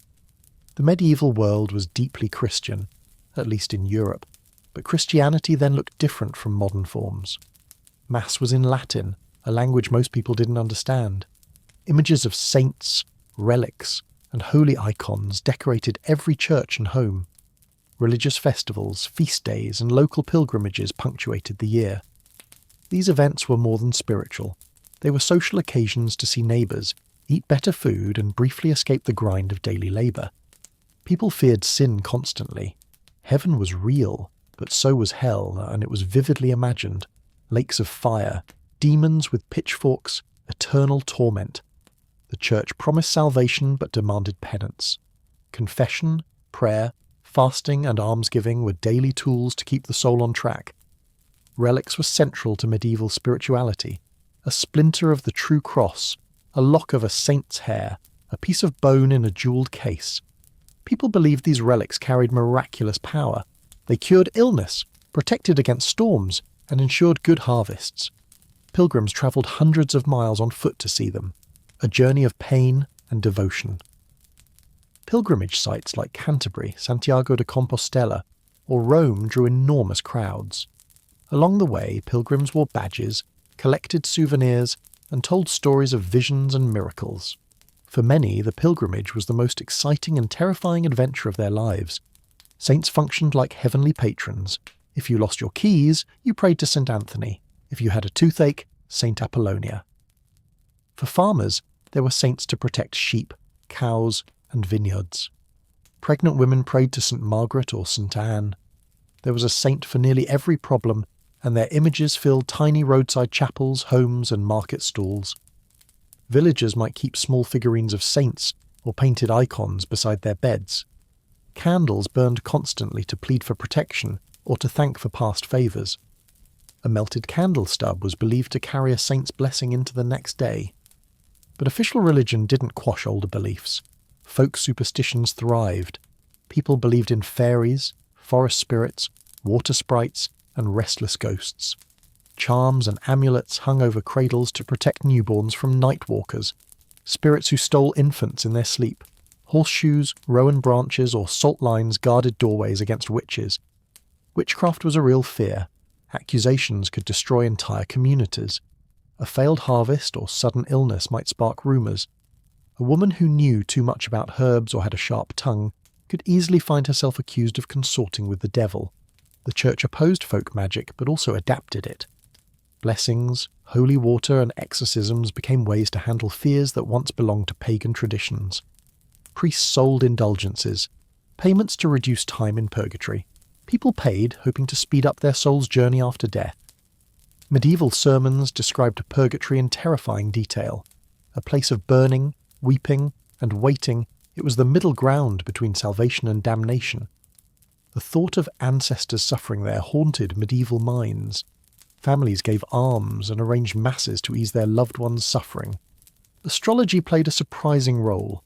Nobles and peasants alike believed the stars governed their fates.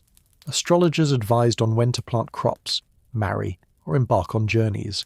Comets and eclipses were ominous signs, warnings of plagues, wars, or the death of kings. Dream interpretation was another popular practice. A dream of water might mean fertility or upcoming sickness. A white horse might signify victory or a coming visitor. Dream books circulated, filled with complicated symbols and meanings. Medieval life was full of omens. A black cat crossing your path could spell disaster. A sudden chill meant a ghost's presence. Sneezing was dangerous. People said, "God bless you," to protect your soul from slipping out. If a raven perched on your roof, it foretold death. If a candle sputtered, a spirit was near. Spilled salt needed immediate atonement, tossing a pinch over your left shoulder to blind the devil waiting there. Plague times magnified these fears. During outbreaks, entire towns turned to mass processions, flagellations, and frantic prayers. People wore masks filled with herbs, hoping to ward off bad air. Some communities blamed Jews, outsiders, or witches, leading to violence and persecution. Medieval society was harsh, but it was also deeply communal. Faith provided structure, even if it was rooted in fear. Shared rituals built bonds, lighting candles together, carrying statues through muddy streets, or kneeling together to beg for rain. Despite official teachings, villagers often turned to cunning folk, local wise men or women, for charms and love potions. Need a neighbour to stop gossiping? A charm with 9 pins and a whispered curse might do. Want a marriage proposal? Slip a rosemary sprig under your beloved's pillow. These small acts coexisted with church attendance. A person might pray to a saint in the morning and consult a cunning woman by night. Festivals blended pagan and Christian elements. May Day included dancing around a maypole, lighting bonfires, and crowning a Queen of May. Harvest festivals honoured both saints and older fertility spirits. At Christmas, Yule logs burned, a remnant of winter solstice celebrations. On All Hallows' Eve, people carved turnip lanterns to scare spirits, a tradition that eventually transformed into our modern jack-o'-lanterns. In this twilight world of saints and spirits, every moment felt fragile. A single bad dream could haunt you for weeks. A neighbour's misfortune might be seen as divine judgment, or your own fault for forgetting a prayer. People yearned for protection and meaning, weaving elaborate webs of belief to survive an unpredictable existence. So now, as you sink deeper into your blanket, imagine a dark medieval night. The wind rattles the shutters. A candle flickers beside a small wooden icon. Your mother mutters a prayer to St. Brigid. A protective charm of salt lies beneath your pillow. You drift into dreams, unsure if they're divine messages or random sparks of a tired mind. Sleep now. The saints watch over you.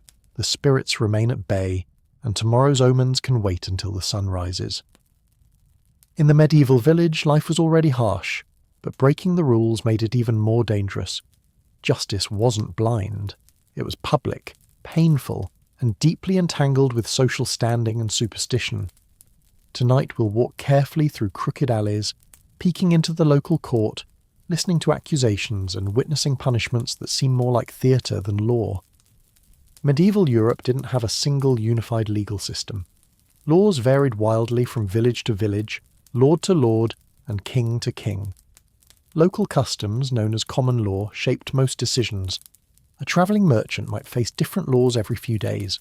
Law was deeply connected to community. A crime wasn't just an offence against a person, it was an offence against the entire social order. When someone stole a chicken, it wasn't just property loss, it threatened the fragile stability of a village already scraping by. Most villages didn't have police forces as we know them. Instead, communities relied on tithings, groups of 10 households responsible for each other's behaviour. If someone in your tithing committed a crime and fled, you could be held responsible. Accusations often started with gossip. A neighbour claimed you cursed his cow. A rival said he saw you sneaking near the mill at night. Rumours spread like wildfire, especially in small, close-knit places. Trials varied.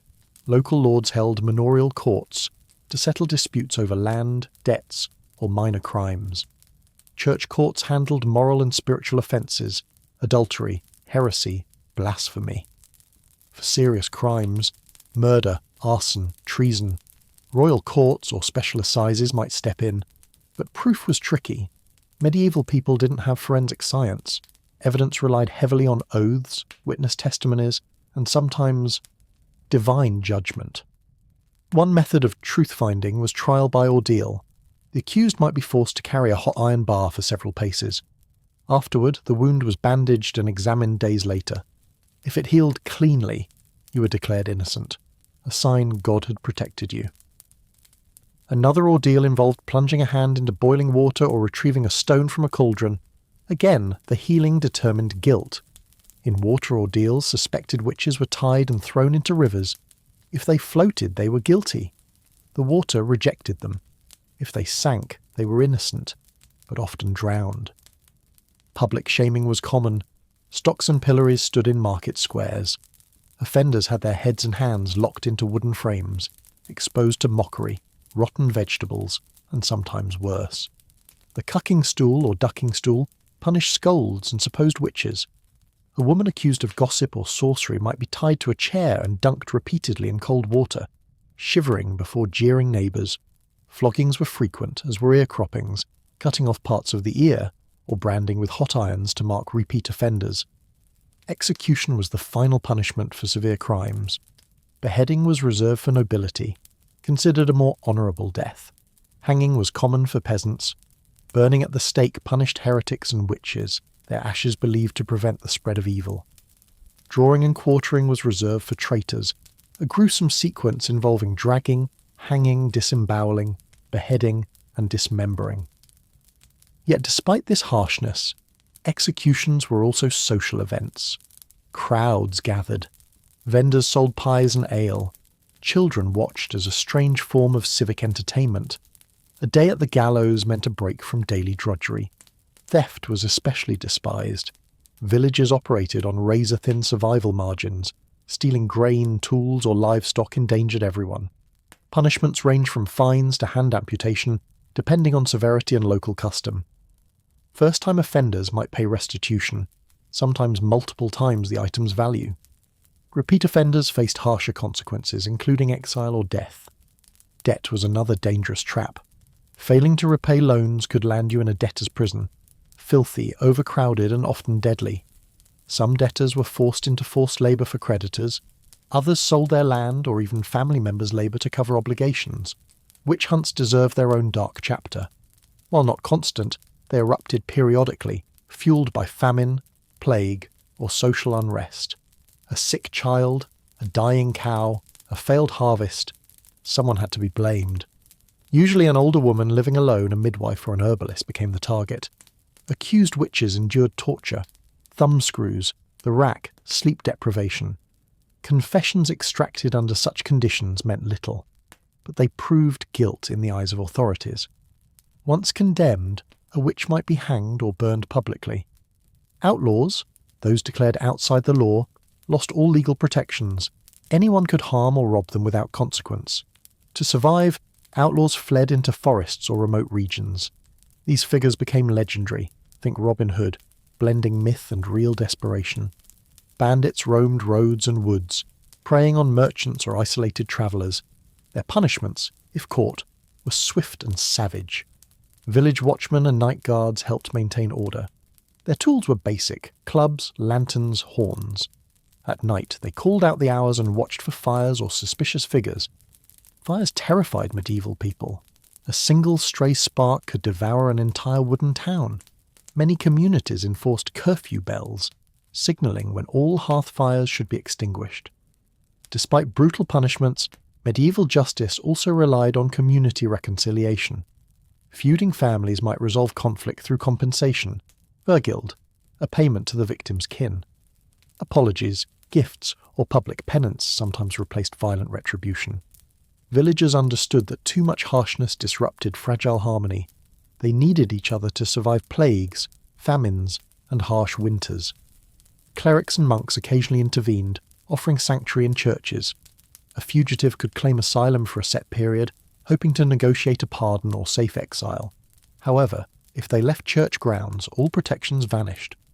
So now, close your eyes and imagine a village square at dawn. A wooden scaffold stands ready. A tithing group argues over a missing sheep. A woman in the stocks weeps as children throw bread crusts. You tighten your cloak, avoid eye contact, and thank the saints that today, you aren't the one accused. Sleep now. The gallows fade in the morning mist. The stocks stand empty. And justice, harsh and uneven, can wait for another dawn. If you wandered through a medieval town on market day, you'd step into a world of noise, colour, and pungent smells that could knock out a donkey. Markets and fairs were the heartbeat of medieval social life, a chaotic swirl of bargaining, gossip, music, and the occasional pickpocketing. Tonight, let's shuffle slowly past stalls, breathe in the scent of overripe cheese, and watch as peasants haggle over radishes like their lives depended on it. Markets popped up in village squares, crossroads, and near churchyards. Some towns held them weekly, others only on special feast days. Bigger settlements hosted fairs, multi-day festivals that drew merchants from distant lands. Market day began before dawn. Peasants rose in the dark, loaded carts with vegetables, eggs, woven baskets, and sometimes a stubborn pig who did not want to leave home. Vendors hurried to claim the best spots, sometimes paying fees to the local lord or abbey. Market inspectors, the medieval equivalent of health officials, checked weights and measures, although bribery often blurred those lines. The noise was constant.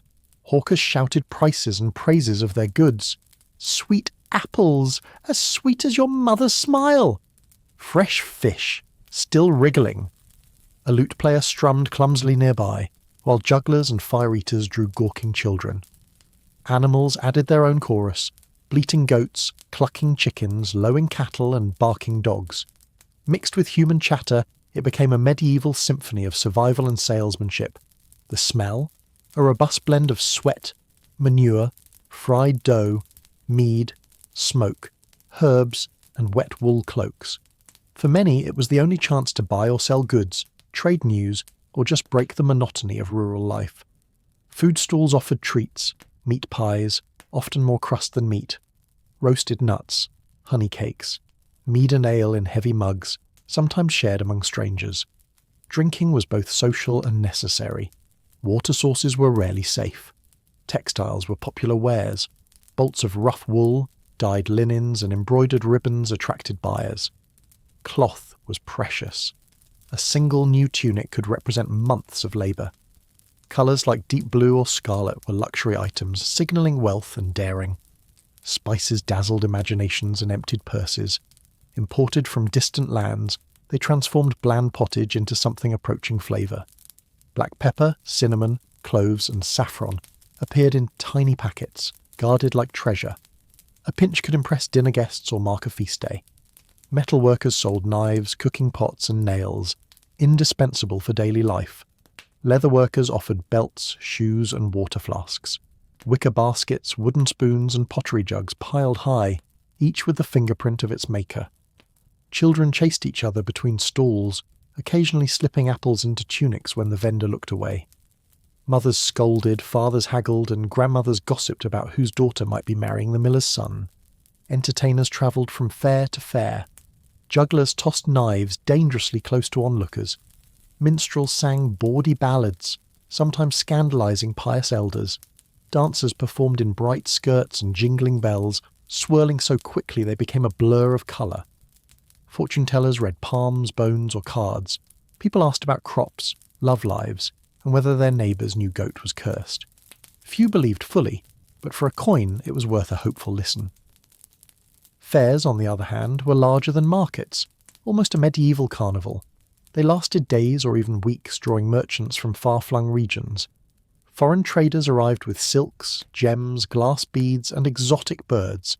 Seeing a parrot or a shimmering piece of Venetian glass might be the most exciting moment of a peasant's entire year. Fairs weren't just about buying and selling. They offered tournaments, wrestling matches, mock battles, and contests of strength. Winning brought prizes, maybe a new cloak, a small purse of coins, or simply the admiration of the crowd. The church often organised or endorsed these gatherings, collecting fees and ensuring moral order, in theory. In reality, fairs became hotbeds of sin and indulgence. Ale flowed freely. Liaisons sparked in shadowy corners. Vendors cheated newcomers, and pickpockets followed drunks like shadows. Crimes soared during fairs. Lost purses, stolen livestock, broken promises. Temporary jails or stocks sat near the market edges, filled with those who couldn't resist temptation. Local lords took their cut through taxes and stall fees.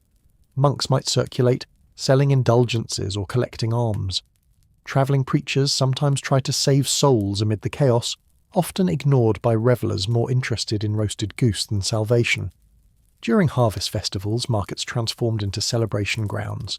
Tables groaned under roasted meat, fresh bread, wheels of cheese, and barrels of cider. Dancers joined hands in long chains, weaving through fields lit by torches. Musicians played until strings snapped or voices cracked. Maypoles appeared in springtime fairs. Colourful ribbons fluttered as young people danced, flirting beneath flower garlands. Bonfires blazed at night, echoing old pagan rites blended with Christian feasts. For rural peasants, Markets and fairs were glimpses of a wider world, a chance to hear foreign tongues, taste strange flavours, and glimpse goods beyond their fields and kitchens. A moment to feel like part of something larger than their daily toil. At night, exhausted traders counted coins by flickering candlelight. Drunken villagers staggered home, sometimes taking the wrong goat. Children slept clutching sticky pastries, dreaming of juggling knives and fire. Tomorrow life would return to normal. Fields awaited ploughs, animals needed milking, walls needed mending.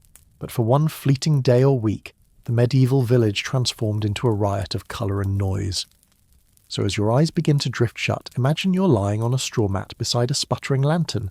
Your feet ache from dancing. Your purse is lighter than you hoped. The smell of roasted nuts clings to your hair. You can still hear the echoes of minstrels and the soft shuffle of people packing up their stalls. The night is cool, the fairgrounds emptying, and the stars glitter like distant lanterns above. Sleep now. The market bell is silent. The ale barrels are empty, and the fair's last song fades into a gentle hush. Life in medieval times was hard, repetitive, and often monotonous, but scattered across the calendar were bright sparks of excitement, festivals and holy days. These were moments to pause the endless cycles of ploughing, weaving and praying, and instead revel in feasting, music, games, and occasionally some mild public chaos. Tonight, let's slip softly into those moments of celebration, from solemn saints' days to wild carnivals where social rules turned upside down. The medieval calendar was dense with religious observances. Nearly every week included a saint's day, feast day, or some local holy occasion. It wasn't just about spiritual devotion. These days offered rare chances to eat better, dress in your finest rags, and see your neighbours attempt a drunken jig in the village square. Some of the biggest festivals included Easter, marking the resurrection, celebrated with processions, singing and feasting after Lent's long fast. Christmas, a combination of solemn mass and riotous feasting, gift-giving and games. All Saints' Day, honouring saints and departed souls involving candles and prayers. Midsummer, a festival tied to pagan traditions, celebrated with bonfires, dancing and fertility rites. Harvest festivals, celebrating the gathered crops, thanking God for survival, and thanking ale for its emotional support. Lent and Advent brought long periods of fasting. During these weeks, meat, dairy and eggs were off the menu for most. People subsisted on fish, grains, vegetables and creatively bland dishes. Cheating was common. Some monks argued that beavers counted as fish since they lived in water. A convenient theological loophole when you're craving a hearty stew. When fasts ended, feasting began with enthusiasm. Roasted meats reappeared, along with pies, sweetmeats and mead by the bucket. Families saved special ingredients all year to show off during festivals. Imagine the relief of biting into a buttery pastry after 40 days of vegetable pottage. At village feasts, tables groaned under. Honey cakes and fruit tarts, spit-roasted pigs and geese, ale and cider in heavy wooden mugs, cheeses in wheels larger than your head, fresh loaves of bread, finally free of the fast day restrictions. Entertainment flourished during festivals. Musicians wandered the crowd playing flutes, bagpipes and drums. Dancers twisted in circles until they collapsed giggling. Masked performers acted out religious plays or bawdy farces depending on the crowd's mood and sobriety. In some regions, villagers organised mock tournaments, sack races, stick fighting, climbing greasy poles for dangling prizes, often a ham or a goose. Tug-of-war contests that usually ended with everyone in the mud. One of the strangest festivals was the Feast of Fools. During this topsy-turvy event, junior clergy or townsfolk took over churches and civic spaces, dressing up as bishops, kings, or mythical creatures. They led mock services full of jokes and singing, paraded animals into the streets, and drank themselves silly. While officially frowned upon, it was widely practised, a necessary vent for a tightly controlled society. May Day, celebrated on the 1st of May, was another highlight. Villagers decorated a maypole with ribbons and flowers. Young people danced around it in patterns, weaving and unweaving the colours. May Day also included crowning a May Queen and May King, symbols of fertility and renewal. This festival had roots in ancient pagan customs, absorbed, sometimes grudgingly, by the Christian calendar. It marked the start of summer, a hopeful season for crops and courtships alike. Carnival, leading up to Lent, was perhaps the most chaotic festival. People dressed in costumes, masks and animal skins. They paraded through town, through confetti or ashes, and mocked authority figures. Feasting and drinking hit peak levels just before the long Lenten fast began. During Carnival, strict social hierarchies relaxed. A peasant might impersonate a lord. A servant might mock their master publicly without consequence, at least for the day. It was an explosive burst of misrule, a chance to laugh at life's unfairness before returning to it. In many towns, miracle plays dramatized biblical stories. Performed outdoors, these plays taught religious lessons but often included jokes, slapstick, and local references that kept audiences engaged. Actors sometimes forgot lines or improvised wildly, much to the delight of villagers hungry for laughter. In wealthier cities, festivals were even grander. Guilds sponsored floats and pageants. Merchants flaunted imported fabrics and jewellery. Knights held jousting tournaments, watched by nobles in high balconies, and envied by those who could only afford a single egg pie.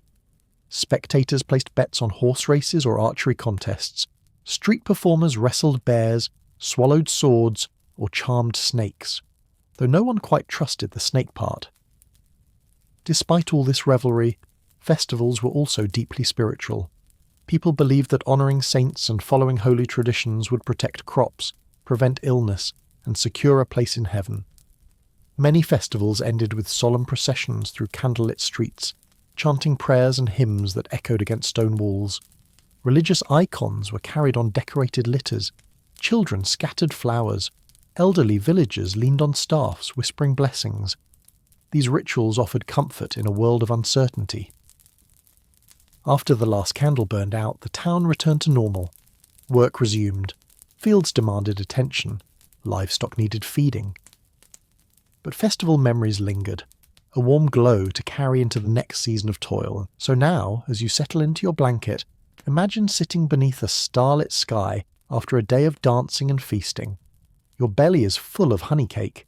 Your feet ache from spinning around the maypole.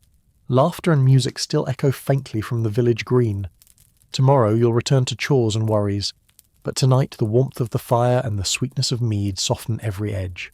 The saints watch from stained glass windows, and somewhere nearby, someone snores happily, dreaming of next year's feast. Sleep now. The church bells are silent, the masks are folded away, and your mind drifts peacefully across moonlit fields. Medieval people lived in a world of aches, fevers, and sudden mysterious deaths. Their understanding of the human body was creative, at best. Tonight, we drift into their world of herbal remedies, bleeding bowls, amulets, and prayers whispered into the dark. We'll slip into smoky kitchens where potions bubble, into candlelit chambers where bones are set and leeches squirm in wooden jars. A world where a stubbed toe might mean a demon's curse, or just bad luck. So lie back, breathe slowly, and let's explore the medieval approach to keeping body and soul together. Health was seen as a delicate balance of humours. According to Galenic medicine, the body contained 4 main fluids: blood, phlegm, yellow bile, black bile. If these humours stayed in balance, you were healthy. If they didn't, well, prepare for leeches. A hot fever, too much blood, better drain some out. Lethargy, you had too much phlegm, so let's make you sweat or vomit. Diagnosis often involved checking your urine, its colour, smell, and even taste. Yes, really. Doctors, called leeches in some places, might examine your pulse while muttering Latin prayers and adjusting their hats thoughtfully. Professional physicians were rare and expensive. Most people relied on local healers, wise women, or monks. Herbalists gathered plants by moonlight, reciting charms to increase potency. Mothers passed down home remedies, onion poultices, garlic infusions, and mysterious salves that sometimes worked, and sometimes made you glow green. Herbs and natural materials included sage, thyme, and rosemary for infections. Willow bark for pain, a natural source of salicylic acid. Honey for wounds, it had antibacterial properties. Yarrow for stopping bleeding. Nettles to stimulate the blood. Mandrake root for sleep, though it could also cause hallucinations or death if you weren't careful. Monasteries served as primitive hospitals. Monks kept herb gardens and copied medical texts. Patients might receive herbal brews or spiritual care, but complex surgery was rare and dangerous. Some monasteries even specialized in mental ailments, offering prayer and calm rather than knives. Monks saw illness as a test of faith, a chance to purify the soul. If you survived, you were stronger in spirit. If you didn't, well, hopefully you received last rites in time. Surgery existed, but was terrifying. Without anesthesia, operations meant being pinned down by strong neighbours while someone sliced into you with a heated blade. Tools included bone saws, sharp knives, awls for trepanation, drilling holes into the skull to release evil spirits, hot irons to cauterize wounds and stop bleeding. Barber surgeons performed amputations, tooth extractions, and bloodletting. They were identified by the red and white striped pole outside their shops, a symbol that survives today in modern barber poles.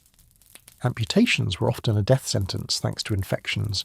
Sutures were rudimentary if used at all. Wounds were packed with honey, moss, or cloth soaked in wine. A lucky few healed, many did not. Teeth were another battlefield. Dental hygiene was minimal. Tooth powders made from crushed herbs and salt existed, but few used them regularly. Toothaches were blamed on toothworms, imaginary creatures thought to burrow into enamel and cause pain. Remedies included smoking the worm out with burning herbs or yanking the tooth with pliers. If you lost too many teeth, soft foods became your only option. Porridges, stews, and weak ales were staples for the elderly and the toothless. Astrology and magic heavily influenced medieval medicine.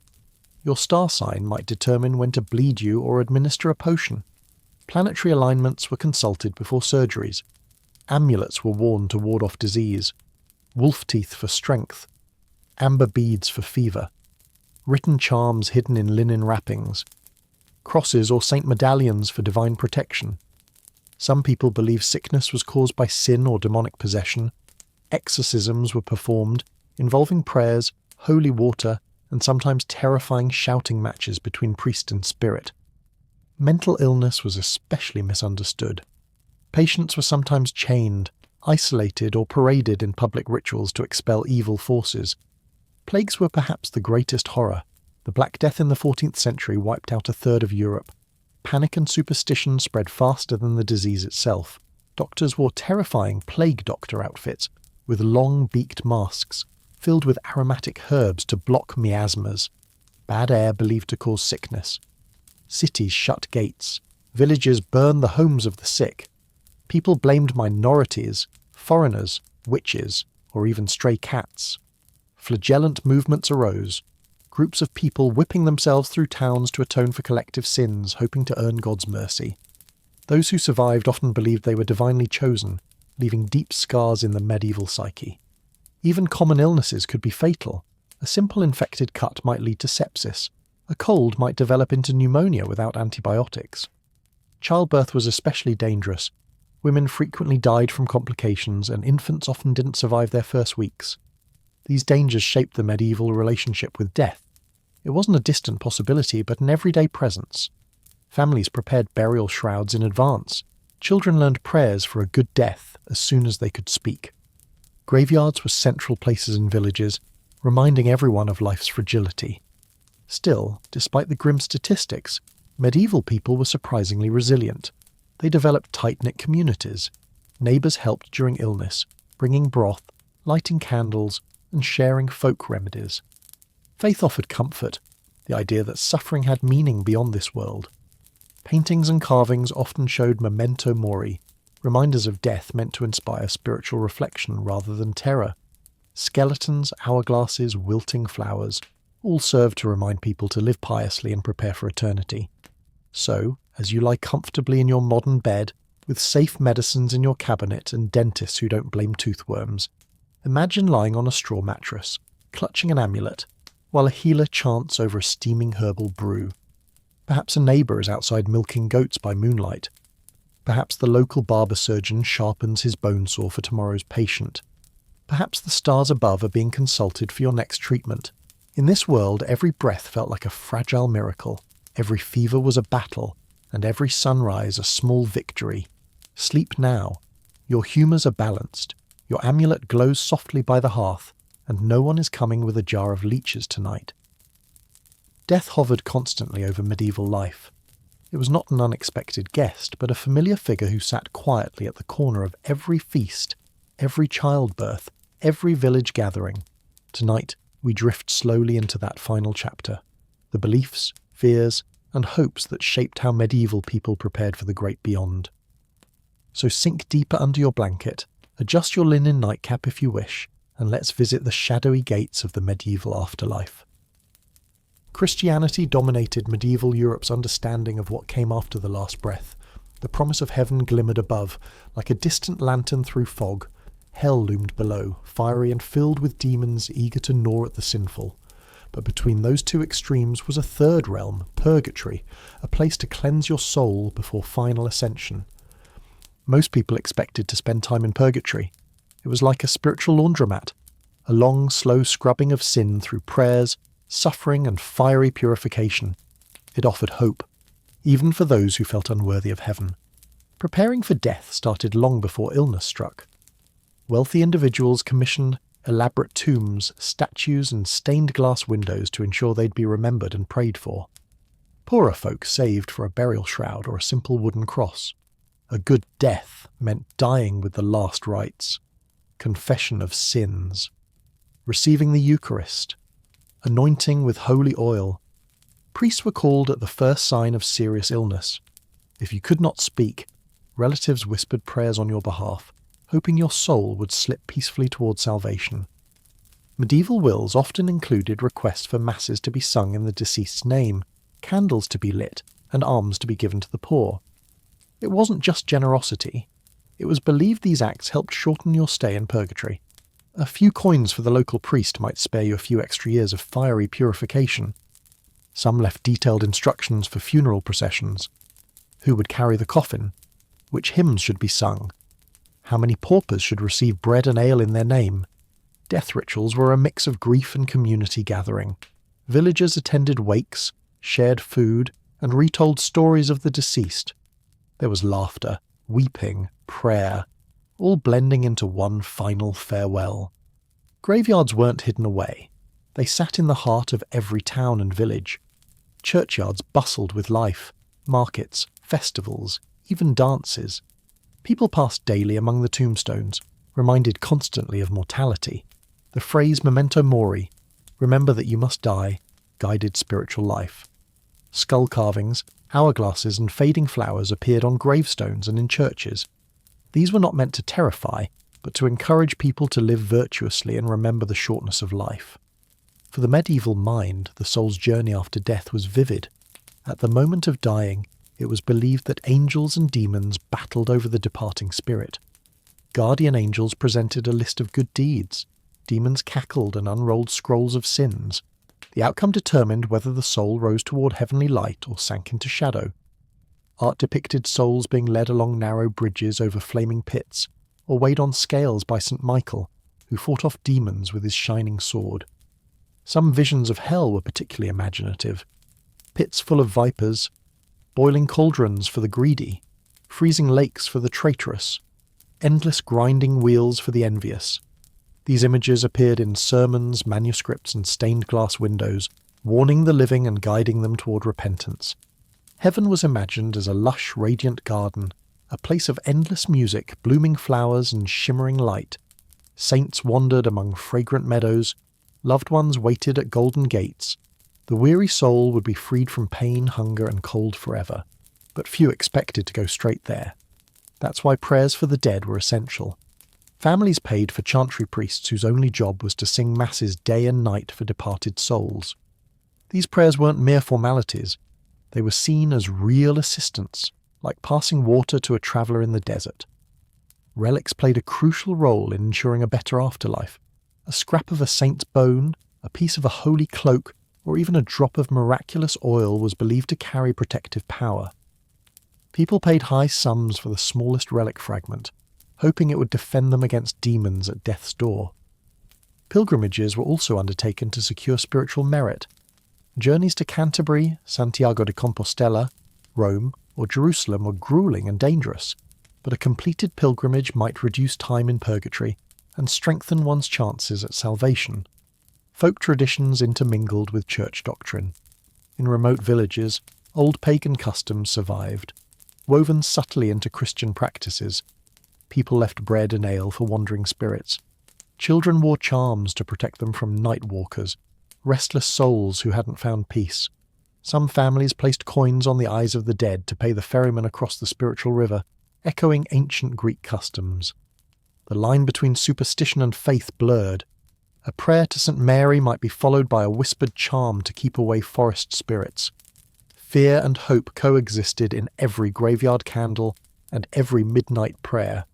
For most, the afterlife was not simply an ending, but a continuation, a transition to a world that mirrored and transcended earthly life. The promise of reunion with family, relief from labour, and eternal rest offered comfort amid daily suffering. Death scenes in manuscripts often showed angels lifting souls upward, sometimes depicted as tiny naked figures wrapped in linen, like newborns. The symbolism was clear. Death as a second birth, into the world beyond. So as you lie, wrapped in your blanket, safe from drafts and demons, imagine a village funeral under grey clouds. A bell tolls slowly in the church tower. Neighbours shuffle forward with candles, each flickering light a whispered hope for mercy. A priest recites Latin verses while children peek curiously over gravestones. Perhaps someone clutches a rosary worn smooth by countless anxious fingers. Perhaps another leaves a small loaf of bread at the grave, just in case the departed grows hungry in the next world. There's sorrow, of course, but also resignation, and in many hearts, a quiet expectation that beyond the fields and forests, beyond the stars and moonlit rivers, waits a gentle dawn and an everlasting home. Sleep now. Your soul is light as a feather, your prayers are heard, and no demons lurk beneath your bed tonight.